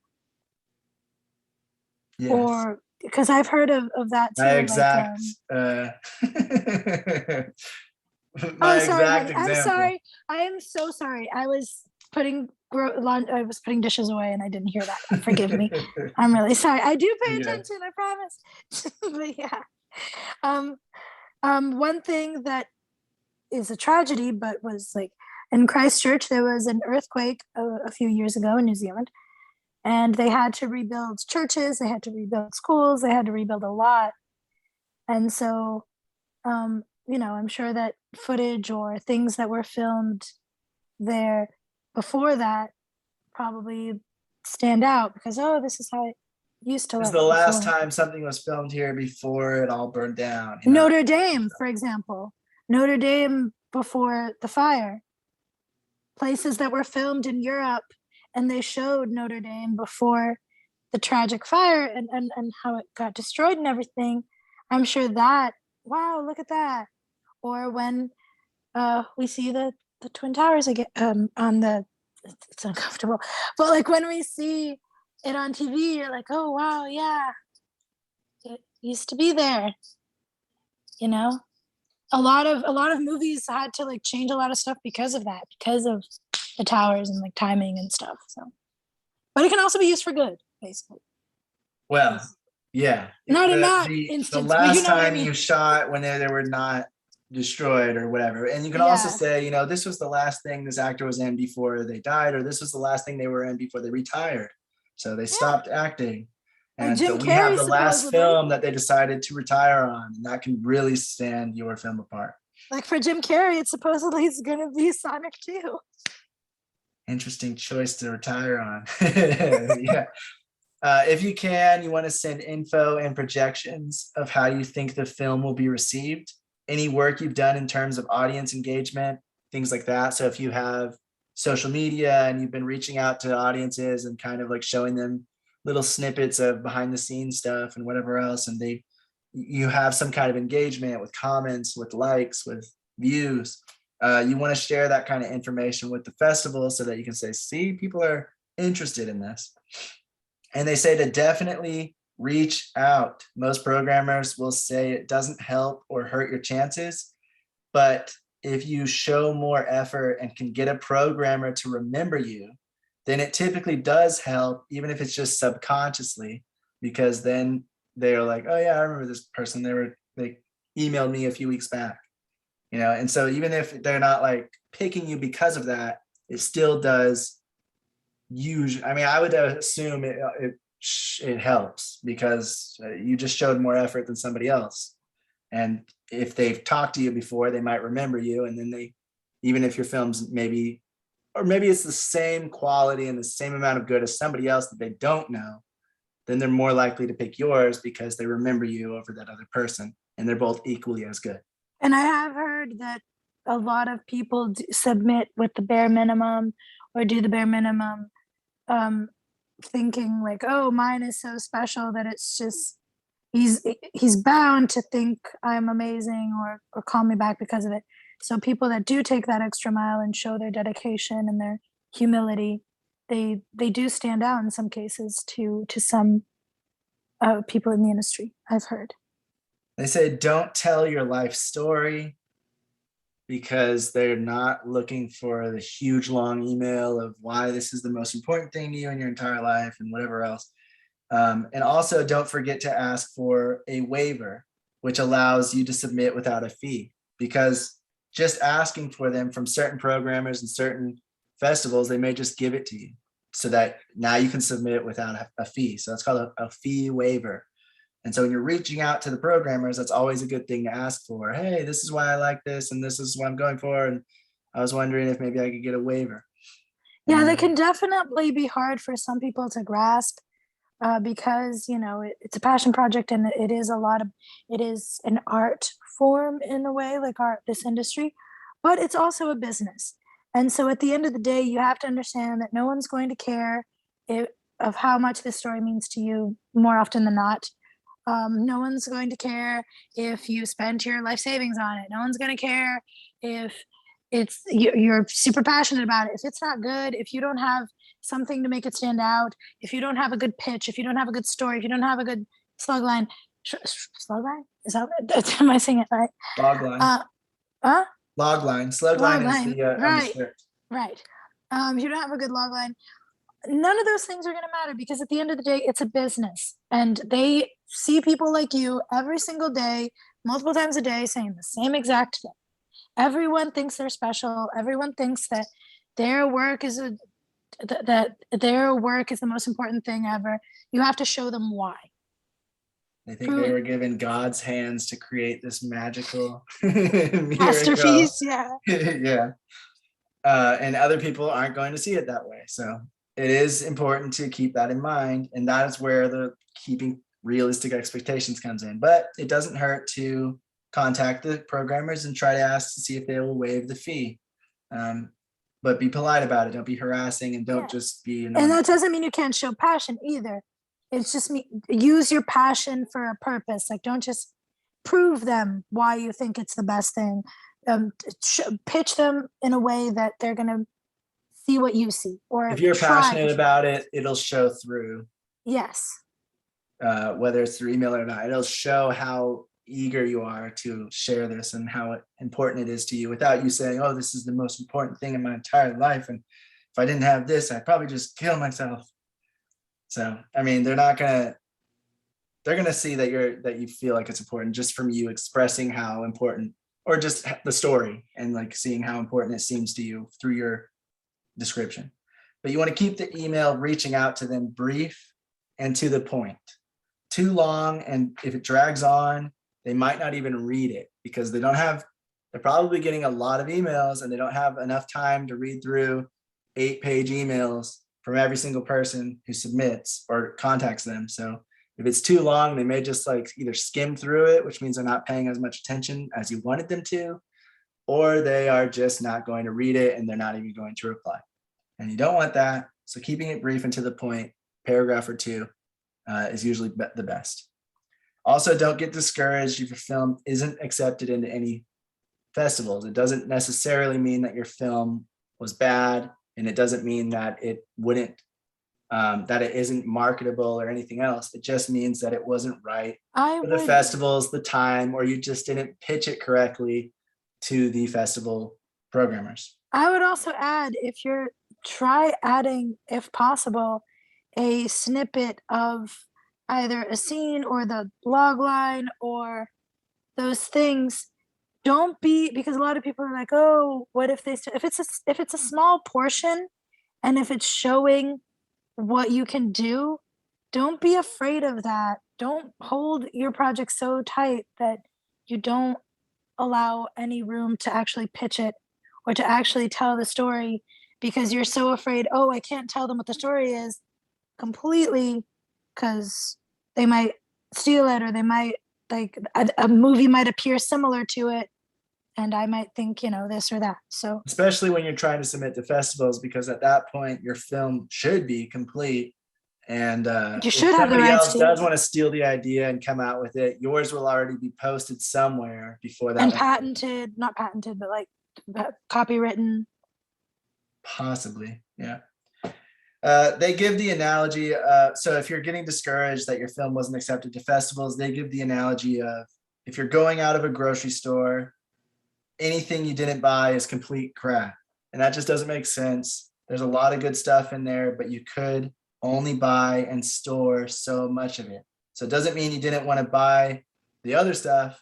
It just means that you couldn't at the time, or you had to pick certain things for a meal. So maybe that would be like a festival doing certain films. And so now you have to have them all match kind of together and blend together. And so you can't get ingredients that taste good, but don't go with this meal plan you have. And that doesn't mean that the other ingredients suck. It just means that you needed specific ones for it to blend together and blend well. Yeah, so at if the you end of want the to day- find a list of films here it is. I was gonna say, like, don't take it I feel like it's, like I said, it's very much our nature to, oh, it must be something wrong with my film, or we take it personally a lot of the time. And more often than not, it's not personal. It's just, we had a certain quota and you didn't fit in it, or we didn't have room for you, or whatever, something like that. Yeah. More often than not, it's not personal at all. NYFA.edu is a good compiled list of different film festivals on their site. That's the New York Film Academy and Student Resources, the most comprehensive list of film festivals on the internet. And it shows the country and it shows like what the film festivals are. And so that's a good place to start to find some of to find a huge list of the different festivals and kind of start narrowing it down to what you might want to apply for. And because you'll go to their site and have all the information of where they appear, when they appear, what the cost is, and things like that. This next stuff comes from Filmmaker IQ. It's letter A under film festival fees and costs. He talks about submitting short films to festivals. Actually, no, this is not from that. This is letter A, how to get your short screened out of film festivals. And this is from Filmmaker IQ's YouTube channel. He talks about submitting short films to festivals. Different festivals have different lengths. Again, like we already said, they consider a short film. Sundance has over 40 or has 50 or less. And some others say 40 or less, and so on. It can be any length. So you really have to see what the specific one wants. He says typically shorts are shown in 90 to 100-minute blocks. So if your film is straddling the line of a feature length, it will be harder for the programmer to fit it into one of those time blocks because that leaves less room for other films. So that is a good reason why just because Sundance says anything less than 50 minutes and you have a film that is 49 minutes, so you're like, it's a short film, you're right on the line of it being considered a feature film, and it's a lot harder for the programmer to fit it into those time slots, the time blocks, because your film's so long. It's going to take up half that amount of time just for your film. So he says you're probably better off working your script down to either a shorter story, and with short films, having the mid-length be to about 10 to 20 minutes is a good length option because they are usually easier to slot. So instead of having a script that's 50 pages or 49 pages and going, all right, I'm right under the line, I have a short film. He says it's better to narrow your script down, cut out some of the fat that doesn't need to be there and try to get it into like a 10, 20-minute slot. Of course, that's not always possible, especially depending on the story you're trying to tell. So as long as the story is really good, that might be the first thing you want to go for. But if you are like a 49-minute time frame, you might want to add a few minutes just to be considered a feature film, or try to cut it down so you're a short film. Or at the end of the day, if it's a story that really does need to be that length, just keep in mind that that is going to be an issue that you're going to run into. Yeah. That finding, it's going to be a huge issue of how to fit you in, and it's going to be harder. It's going to make it a little harder to pick you because they're going to have to be like, okay, but if we add this person, we're going to have to sacrifice this much time that could have been spent to 2 projects. Yeah, there's 4 10-minute films that they kind of like, or that they really like. And then there's your 40-minute film. They might be like, we'll take the other 4 so that we can give 4 other crews a chance. Yeah, so it's not to discourage, it's just something to keep in mind. So typically speaking, the shorter, around 10 to 20 minutes, maybe even shorter depending on the festival, will be easier for them to slot because there'll be more open space to fit your film in. He also says with short films, you may have a harder time getting accepted if your film has a lot of violence, nudity, and language, because you're sharing that time slot with other short films. So this is mainly, he said that's mainly for mainstream festivals, stuff like, Sundance and the bigger ones. Pretty much that list we just went over of the main ones with all these tabs. We'll do something like that. They're trying to block different short films that can kind of be combined together into a time slot that people are going to watch one after the other. So they have to kind of be not exactly alike, but at least share something so that they can fit together. And so if yours is very different by having a lot of violence and sex and nudity and language, it might be harder for them to fit it in because none of the other films that were submitted were like that, or maybe only a few. And so they have to try to see like, how are we going to fit this in where we can say this is mature audiences only, so they don't bring, you know, younger people to that film time slot. Because what if the rest of the films that were submitted for that short film time slot are more family friendly, you know? And that's where that comes in, where it might not be a good idea. Sometimes it's not even a matter of young people, it's just a matter of people's sensibilities. And if this festival isn't known for that, or if this time slot isn't known for films like that, Vish is right. in. Vish is as also you can look at old schedules of the festivals to see what lengths they cater to. So what lengths of films and short films were submitted and accepted last year? What about the year before that? And you can kind of see a pattern in most of the big ones that have been around for a while. Oh yeah, that's definitely a great idea, Vish. Great suggestion. And he says, with a feature film, it's less of a concern about the nudity, language, and violence because you're on your own time slot, so it doesn't really matter as much. But with a short film, it matters because you are sharing that time slot with other people.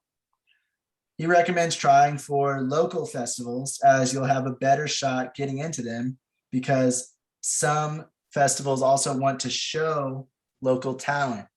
So you might have a better chance of getting into them because they're like, this comes locally from our state or our county or however close you are to the festival. Oh yeah, and they'll want to promote those local projects as well, especially in either up and coming cities that there's a lot of, like, for example, in Nashville and Austin, those kinds of festivals that are more up and coming cities that are becoming more big with film or even smaller cities.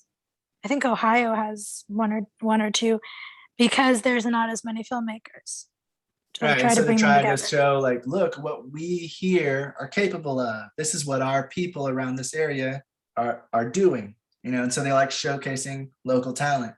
And also it helps because they want to have friends, family, the crew all come and buy tickets to see the showing. You know, that helps them. So they know more people are going to know you around that area, and they're more likely to come because it's local. And so that's another reason why local festivals are usually easier to get into than some of the ones that are farther away in other states or especially other countries. It's also a lot better for you because that way you will have more people there to support you and to want to help promote your work, instead of, oh, well, you're applying it in this other city, I can't go there, I can't drive there or fly there to support you. So yeah, exactly. Yeah. And they want the filmmaker to show up for the most part. For most of them, they want the people to be there to either answer any questions or just to showcase their film and actually be there to talk to people and interact, instead of just sharing the film and not actually going to the festival when you're accepted there. So that's another thing to also consider about local compared to like. And as the filmmaker, you having people from your area that know you and that want to support you and all this stuff also helps with numbers. Like it helps, oh wow, all these people came because they're from your area and they wanted to support you and they bought tickets. That's, it helps give buzz, I suppose. Yeah. Then he discusses the platforms which we already talked about, Without a Box and Film Freeway, that help when submitting films to festivals because they fill out some of the information, except for that Without a Box closed down in 2019. And so they are no longer in service. It was acquired by IMDb, which was a subsidiary of Amazon. So basically Amazon owned Without a Box. But for whatever reason, whether it was because Film Freeway stole all of the people that were trying to have this kind of website, or it was just costing too much for what it was worth. Amazon basically closed it down, and Without a Box is no longer in service. Film Freeway is still up and helps you fill out the form so that you can, it also lets you browse festivals so you can see like what the different ones are, and it lets you kind of see different specificities. Like if you're looking for short film festivals, you can browse it, and it has like a pretty good browsing system that lets you see which festivals align with the stuff you're going for. If you're shooting a horror film, which ones would accept it, and it kind of categorizes them to show you which ones you might be able to get into and have an easier time with. So that's another reason why a lot of people use it. This says, does audience age group matter? I would say it depends on the film and it depends on the genre. I would say Because, it for depends example, on the festival, and depends on like what time slot or whatever they're trying to put you in, because I know that there are usually different categories of films in festivals. Ones that do more of a broad range, they have it categorized. So like the more family-friendly films, they'll put those together and say, if you're bringing your family, these are the family-friendly films. And then the people will buy a ticket for that if they're bringing people that are a little younger, if they're older, and there's different types of films for each group. But what I've heard time slots as well, because it's like older people tend to go to the earlier time slots. When we were talking about the film markets, one of the things they said was that in a festival, you never know who's showing up. So they could be your target audience, or they could be the exact opposite of that and just be a random bunch of people that have different views, and they don't even like this kind of film, but they're there to watch it. And so they're going to leave you bad reviews just because they don't like that film. No, yeah, I've been hearing that it's becoming very much like South by Southwest. I know a lot of, I was watching a couple of videos. There's some people that go there just because it's something to do. They live near the area. Their friend invited them. Like it's more of a social thing, and they're not as interested in the films. Or some people that just go because like, oh, their friend's really interested in film, so they go with them. They have the money to like it's not always just people that are super passionate about film or people that are specifically looking for stuff. Sometimes it's just people that are wanting something to do. I think it really boils down to the individual festival and how they categorize the films, and if they even tell everybody, hey, this one's more for younger audiences, this one's more for older, or if they just let anyone who wants to go without saying anything. And so it depends on the festival's organization. Some are very much, they're a lot better at organizing and at categorizing the different films and things like that, while others kind of just accept them and then slot them in time slots however they can and don't really pay attention to the category or what type of film it is, kind of thing. So it really just depends on that front, I think.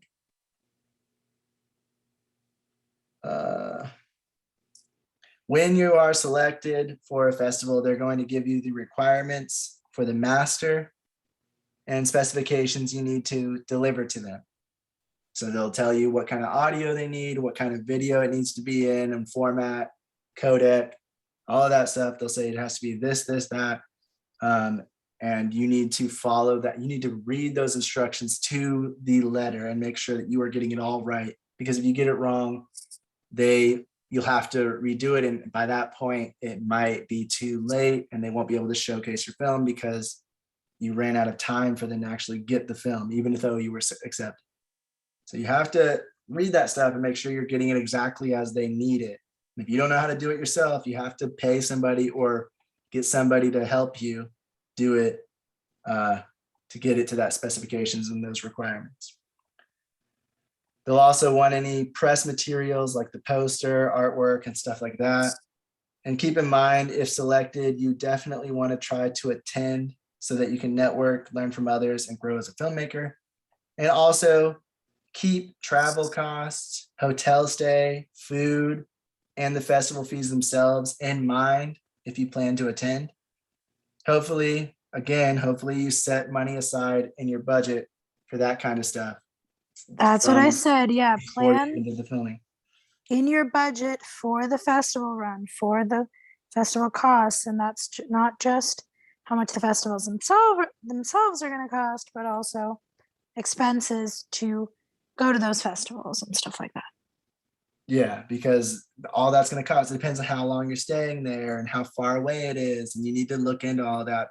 And if you are, again, if you're planning to submit to film festivals, you need to kind of decide that before you make your film, whether it's going to be a festival submission one, or whether you're just going to go straight to a film market with it to try to sell it. You kind of have to come up with those ideas and plans before you start so that you can budget it in and be thinking of all the requirements you need while you go so that you can get them, like professional stills and other things that are going to help elevate your production value, as well as set yourself apart from other people who didn't do that stuff. This next stuff comes from Film Courage. It is letter B in the syllabus. Oh wait, have the FF started going live now in US? Yeah, I believe so. The film festivals have, you're able to actually go in person. But I believe they also do partially online for whoever wants to submit. And they kind of do like a mixture for some who want to post it to be available online, but also want to bring it in person. And so that will depend on the festival again. I think Sundance does it, and Tribeca and Toronto International. They do both online and in person, but I could be wrong about one or two of those. I don't know. I just know that some of them do that. It's kind of like a streaming service at that point. You know, if somebody doesn't want to actually go there, they just want to watch it online, then they're able to, while other people are watching it at the actual festival. All right, this next stuff comes from Film Courage. It's letter B in the syllabus. 3 big problems with film festivals by Jeff, I'm going to say Deveray. Jeff Deveray says he used to be a buyer or distributor, and he'd attend a lot of festivals. And he said sometimes if festival attendees like a film a lot, it almost means it's not commercially viable, because festival audiences typically don't want the standard structured movie type, but something different, unique, and artsy. So those films don't sell well, and most buyers, distributors, and executives know the difference. So even if you win a lot of awards at a festival, it doesn't necessarily mean your film will sell later. It may help some, but not as much as independent filmmakers think originally, because it's a different audience. The audience that likes the mainstream movies that come out, Marvel movies, they're not really shown at festivals. That type of movie isn't really shown at festivals as much because they like it something different, unique, and artsy. And the people who like those types of films, the artsy ones, they're the ones who attend the festivals. So even if the movie's getting a lot of praise, it doesn't mean that mainstream people would go see it in a theater or would buy it on DVD or would see it on a streaming service. Yeah, unfortunately, a lot of films that are in festivals are not necessarily for the mainstream audiences, because a lot of people look at films as just something to have entertain them or make them laugh, or make them, cry every now and then, or make them scared, as opposed to festivals that I want to see something different. I want to feel something. I want to be told a story. I want to go on an adventure. It's a lot. It's more of an experience. Yeah, as film opposed to festivals are more just like going to an art gallery and seeing the art compared to buying movie posters online. They're not going to be posted in an art gallery because it's different kinds of art. Yeah, it's more of the experience of experiencing a film than just watching it for entertainment, if that makes any sense. I feel like that's a way that makes sense for me more. Yeah, and he goes on to say that festivals are to celebrate the film and share it, whereas markets are for selling it and the business side of things. So that is also something that filmmakers need to keep in mind, is the business and the art aren't combined all the time.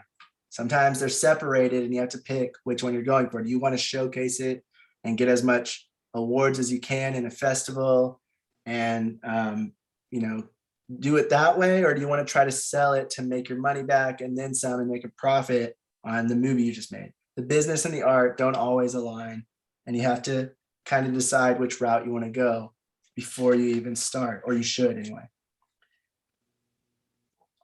And then someone pointed out in the comments of that video that he was speaking in that festivals can add legitimacy to a filmmaker. So they have an easier time getting investors, funding, and future films made for future projects. So that is another excellent point. The festival could also just help to elevate your standing, to make it seem like you are a more serious filmmaker than you were before they knew you. Whereas if you're just selling it to a market, if you are able to get a deal, you still might be not as well known as you might if you get a really big festival submission and start winning a lot of awards, because then you're an award-winning director or an award-winning producer, that kind of thing. So festivals can add legitimacy and definitely elevate your standing if you get awards and things like that. And it can also help with you, getting in contact with people and making connections with other people who are filmmakers.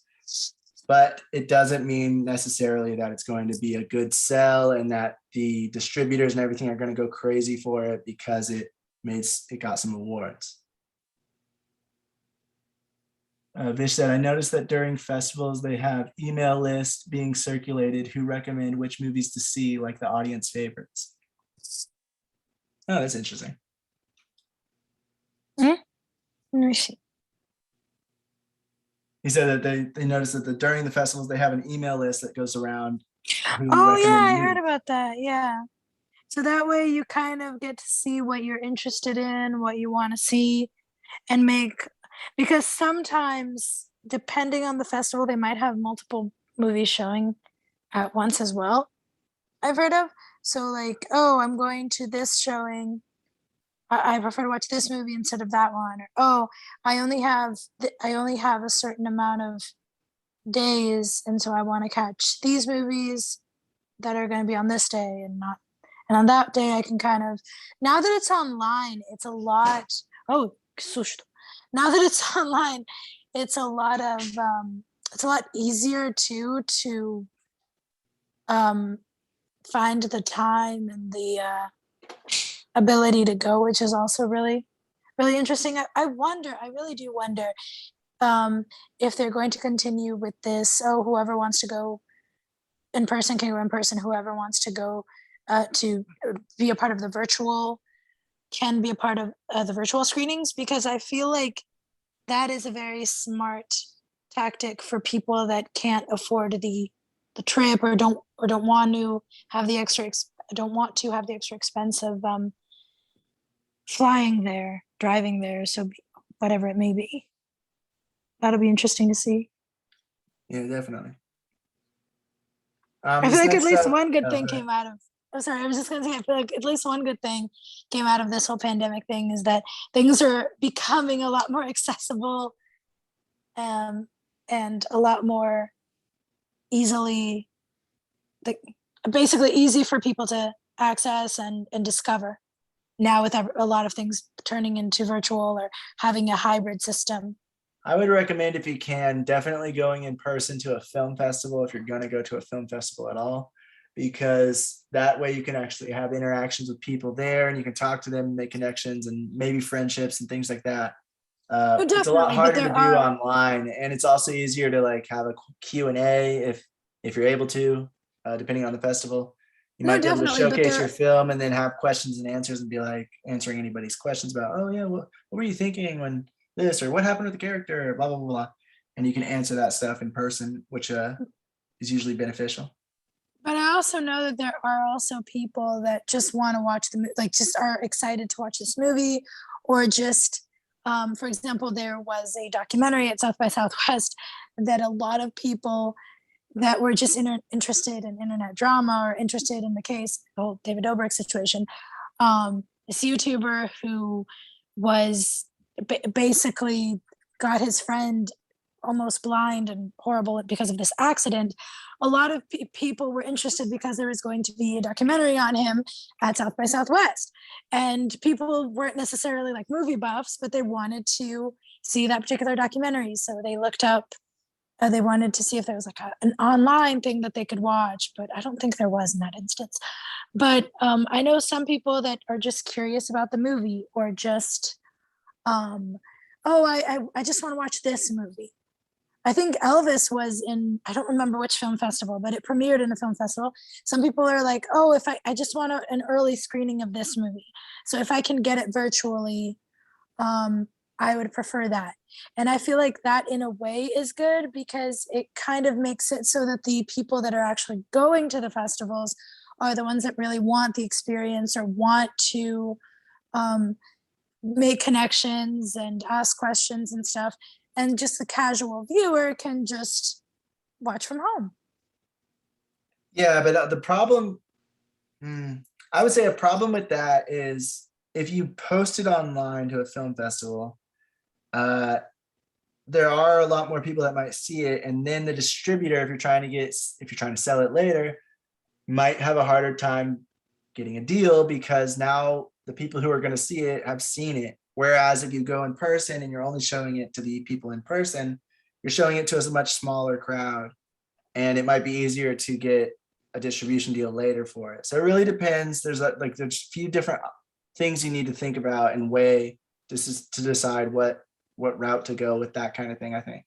Yeah, there's definitely pros and cons to both, but I just feel like I've been noticing, or maybe it's just me trying to look at the positives, both with like movie theaters and with festivals and things becoming more hybrid. I feel like it is definitely becoming more of a separation between the casual viewer and people who are truly passionate about it and truly interested in all of the aspects of it.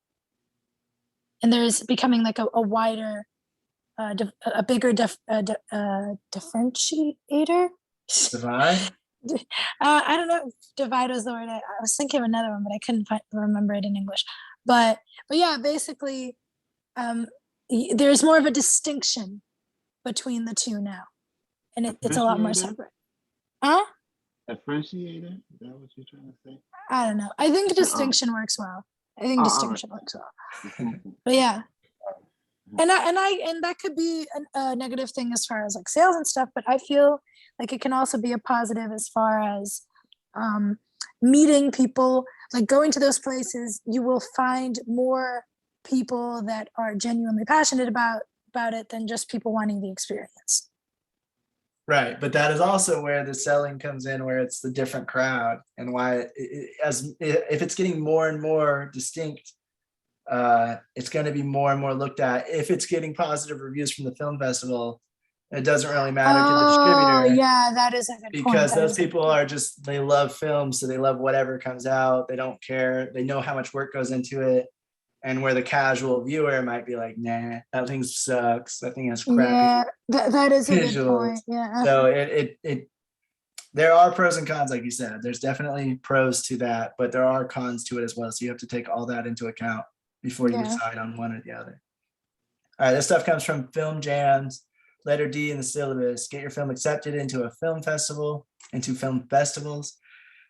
They recommend creating a condensed version of your credits so that they aren't dragging on after your film is done. Use whatever version you want for your distributable or online version, but you want to make a condensed, speedier version for festivals, as this will also help cut down the runtime and make it seem like your film isn't as long as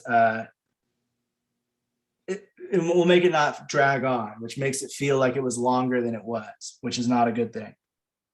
So they just recommend condensing down your credits and making it a lot faster to get through. If you have a huge like Pixar style animated credits thing, you might not want to do that because it's going to take too long to get through. And there's other films there, and the festival doesn't want people leaving in the middle of your credits and not watching the next film.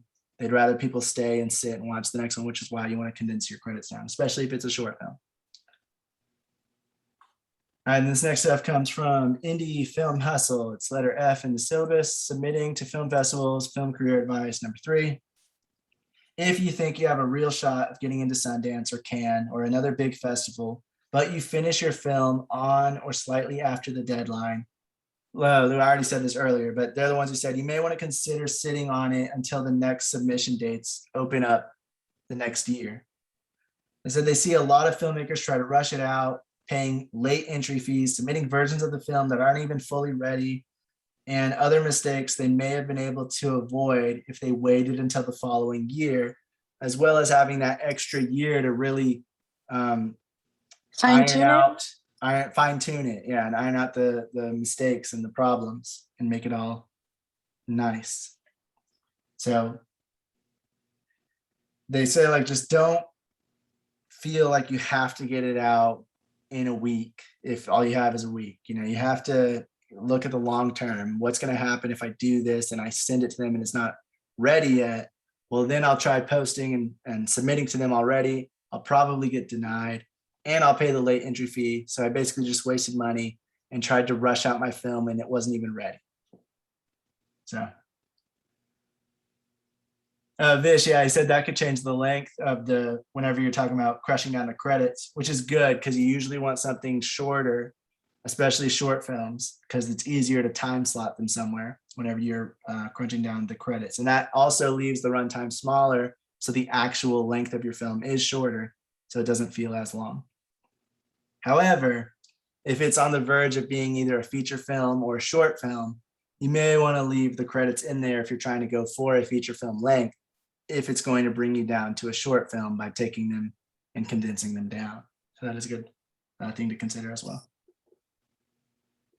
Lastly, this also comes from Indie Film Hustle. It's letter H in the syllabus. Oh, I was gonna say also, if you do need to pad that runtime with the credits, you could always try to do something dynamic, like have the ending scene. I remember like older movies used to do this a lot, where it would have like the ending scene alongside the beginning of the credits in the corner or underneath or something like that. Or have like an added something more dynamic in the end scene to make it not drag as much and feel purposeful or feel shorter. That's true. And so there's like ways you can do that to make it extend a little bit longer if that's the problem.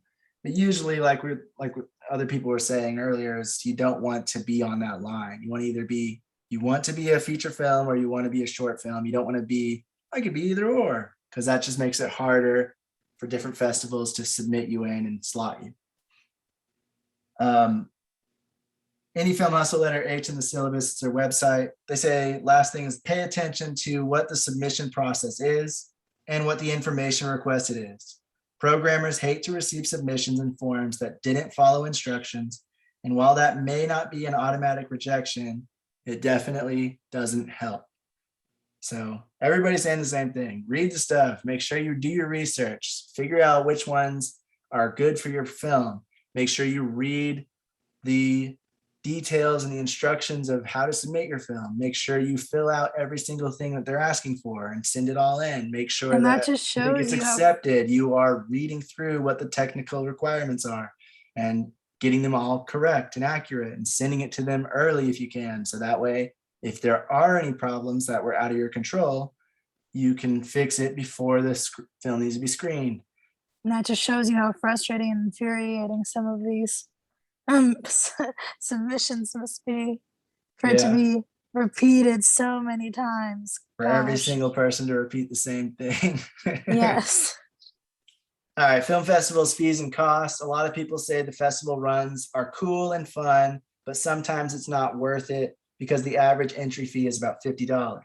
What they'll do is help you show your film and have a Q&A, maybe create a bit of an audience, and meet and network with your fellow filmmakers and see your film on a large screen, which are all cool things. What they will also do is cost fees for each one you submit to. And while some may waive the entry fee if you ask the programmers, others won't. You really want to research and target festivals that fit the film instead of using a shotgun approach, which is just blasting it out to every single film festival out there. Because if you just do a little bit of research, you'll save a lot of money in the long run by only submitting to things that fit your film or that would accept your film in general. Also, when you're winning all these awards, the laurels and everything, winning awards and film laurels, while a good ego boost, don't really help sell the film too much. And distributors actually don't want a bunch of laurels on the poster or artwork usually, because that starts to make it look more like an art house film. And they're trying to sell it. And the general public don't like art house films. So that is why they don't want to have 30 different laurels all over the thing. Oh yeah, I won for best actor in this and I won for that. Maybe they'll have one or two, but they usually don't want it to be too many to make it look like a festival film. There are also festivals that don't charge for submissions. So those ones are free, but you also want to pay attention to what they require. When this is going to go into Thursday stuff, but some of the stuff I learned was that, maybe a festival doesn't charge, it's a relatively new festival, and they don't charge anything for the submission fee.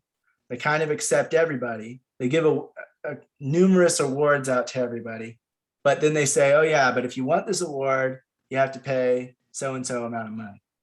And that's where they try to get you and scam you. So you have to pay attention to that stuff. But there are legitimate festivals that aren't going to do scummy things like that.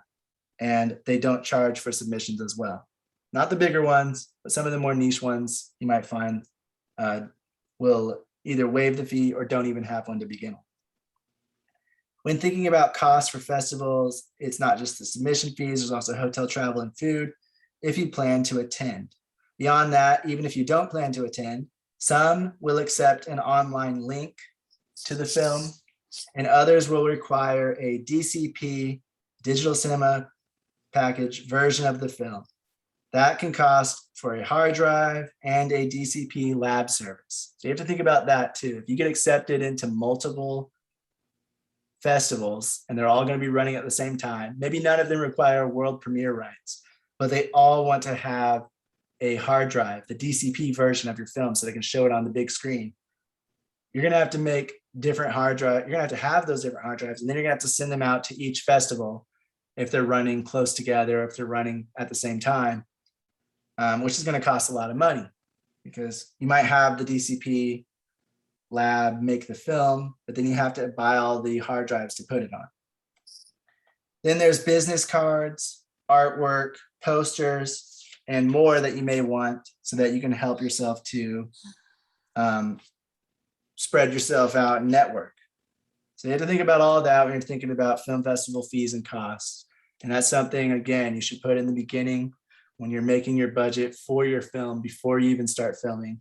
If you plan to do a film run, a film festival run, you should think of all those costs and add them into your budget so that you have enough money to do what you intended to do by the time you're finished with your film. All right, does anybody have any questions, comments, or anything to add about film festivals or their fees and associated costs? Did you mention feedback festivals? Did you guys go over that? No, what is that? All right, so it's kind of like a new thing. So like you guys were mentioning, if you don't make it into a festival, you shouldn't feel bad, and all the pep talk and whatnot. But there's other ways. Like Sundance is a hard one to get into, and you guys pretty much explained as to why. But there are other avenues to get Sundance's attention. Sundance is because they're the big one. Like they're kind of like the Netflix of the film and the film festival. So like they don't really, but there are festivals that have agents to go out and scout and look for films to and this is like old school stuff because before Film Freeway and what was the other one, Without a Box and stuff like that. It's like, how did you know? You know what I mean? Like, you would have to, how would you know what festivals, were out there? So that they had scouts out there to look for films to submit in their festivals and stuff like that. So a feedback festival is one of those ways, is one of those avenues for those scouts to locate films to put in their festivals. So you submit to a feedback festival, and it's like a gathering of like promoters, producers, and just any, you get the gist what I'm saying. And they screen your work, and if they like it, all your contact information is there, and they come out and contact you. Kill Mary, my movie, just the trailer, I had it submitted for trailer categories, and I got 3 callbacks for other festivals, and they were I had one that said that they can get me in for free, free of charge, and another one that they were giving me like massive discounts, which was really cheap. Yeah, so that's one of the avenues, is doing these feedback festivals, is that you get your work seen in front of these promoters. Not only that, but you get your work seen in other possible festivals that you may not have been aware of, or ones that might be a little bit more difficult to get into, like Sundance and stuff like that. So that was one, but the only problem with that was, for me, I was like, oh man, but they wanted the film. They saw the trailer and thought that there was a film attached to it. And that was the problem. Like, I can't respond to them. Like, one of them was some festival in LA, which was the bigger one. And I was like, oh God. Like, he's like, yeah, we would love to have your film in our festival. And I was like, I don't have I just have this trailer here. But yeah, that's pretty much the feedback. But not only that, but then that was just the trailer submission. The actual short film and the feature films, they have a panel and they review it. And like you were saying, like, if you're not necessarily sure about competing and how good you may think you are, just try a feedback festival, and you get reviews and stuff like that back from people that actually run festivals and stuff like that, and they can tell you, like, hey, like, this is maybe this, maybe that, or that, it's to get feedback, and Okay. yeah, another piece of advice I would just say to that, to add to some things that Priscilla was saying, like, if you're not sure, just go to festivals, just go out there and see what your competition is looking like. If you're not necessarily sure, if you don't think your work is good enough, because you'd be surprised. I saw something online about, somebody was saying, like, winning or getting into festivals and winning awards isn't as hard as people make it out to be. And I'm not knocking, anybody that's actually won any awards or anything, but that's the thing. Like, people don't, the biggest thing that keeps people from participating in this type of, avenue is just like, Yeah, I've seen that, especially in the past few years, the standards are very low. Yes. Unfortunately, it seems like our standards for quality have gone down a little bit. Yeah, and then as for the streaming platform, it's just, to me, it's like Lakota was saying, it's to me, it's another revenue of money, one, and so I don't think it's going to go anywhere. I think that's kind of like the pandemic kind of opened that door, but I think it's here to stay because it's another revenue. So because that's another deterrent, like, oh, like, it's all the way out there, and then if I win, then I actually have to go out there, like, what was it, the group I work with that does the 48-hour film festivals, they actually made it to the finalists, and they were going to film Palooza, which was in Paris, but it was just the timing, they couldn't, so they had to drop out because of that. Oh, It's like, yeah, like, and that was a big one. That is a big one. Like, I was like, oh, you kidding me, bro? Like, yeah, but it's just, but now they have the streaming that, you don't necessarily have to be, but a lot of them are still kind of being strict about it. It's like, oh, we require your presence to be here at this festival to answer all the answer for yourself for this film and this, that, and the other. But yeah, like, I don't know, like it's opened a whole bunch of other doors. And like you would say, gas is high. Not everybody wants to go out and drive out to even the local ones. Like there's ones, the one around DC Film Fest. There's another one they keep inviting me to, and I'm like, we'll see about that one. You know what I mean? I don't know. Gas is kind of high. I And feel like especially when it's you're not your first or your second and you really want to be a part of that experience, it would be valuable to try to go if you can though. But yeah, I can see if it's like the 20th, 30th you've been to, you've submitted for, and you just you don't necessarily want or need to feel like you need to be a part of every single one of them. Yeah, in then person. Lakota hit the nail on the head when he was talking about the so a lot of people don't realize, like, when they think about these festivals, is that at the end of the day, that's another business revenue right there. It's the business aspect of it. And I'm learning that, like, as I'm working with Kilmary. I was like, oh, this is, it's not, I was under the impression that, this is like, me getting to compete and show my stuff against my other, other filmmakers and stuff. I mean, there's that's there, but then at the end of the day, it's still a business. There is no film festival without the films, one. And then at the same time, like, if the content isn't good, then, nobody's going to want to mess with it. So a lot of film festivals put like these standards and requirements, just like Netflix does. Like, and it makes sense. Like, you want to have somebody that shot his film on a flip phone or something. And I mean, you could shoot your film on a flip phone, but like, nobody's gonna, everybody knows the bad films. So it's just like, and also you don't need to anymore. Like back then equipment wasn't as easily available as it is now.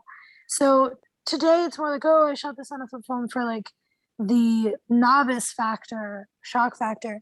But at the end of the day, like, you don't need to, you can make a good film with a good camera without having to break the bank. And you don't need to, it's not as big of a gimmick as it was back then, and it's not as worth it anymore, because at the end of the day, you're just making a crappier product for the gimmick instead of because, oh, that's the only way I could get it made. Yeah. All right, cool. So the last thing I was going to say is that we're studying Thursday, like I had already said. We're going to talk a little bit more about tips and advice for film festivals. So just kind of like some of the new information that I found when I was going over that stuff. Film festival scams, and that's like the red flags and the scams that you want to look out for. If you are trying to submit to festivals, you want to look out for some, because some are legitimate, just trying to scam you. They're just trying to get money. They're just trying to get entry fees, and they're accepting every single film they get and giving them an award so they feel like they won something, but they're not even actually watching them. Those kinds of things happen. So you want to be aware of that stuff and watch your back on that. How to get on a streaming service. We've mostly gone over this, so it's only a little bit of new information that I found. But it's basically the same stuff we already talked about, where you need like an aggregator or a distributor to get you in to most of them. And then what we're going to look up, we're going to talk about what forced narratives and what textless elements are. Those are two deliverables you need for a distribution deal as well on a lot of films, and we'll talk about what those are. We have the exercises. They're due on Thursday as well, so we'll be going over everyone's exercises for the color, the production design color exercise, and the production design concept and ideation exercise. So those are due Thursday. If you guys are participating in that, have them ready by Thursday. And lastly, I'm just going to say that there are no meetings next week because it's 4th of July week. So everybody enjoy your week off after Thursday. Thanks for coming, everybody. Thanks for all the input, the feedback, and questions and everything. And I hope you guys have a good few days and have a good night. Good night, Thank you. guys. Great class. Thank you. Thanks. Bye-bye. Mhm.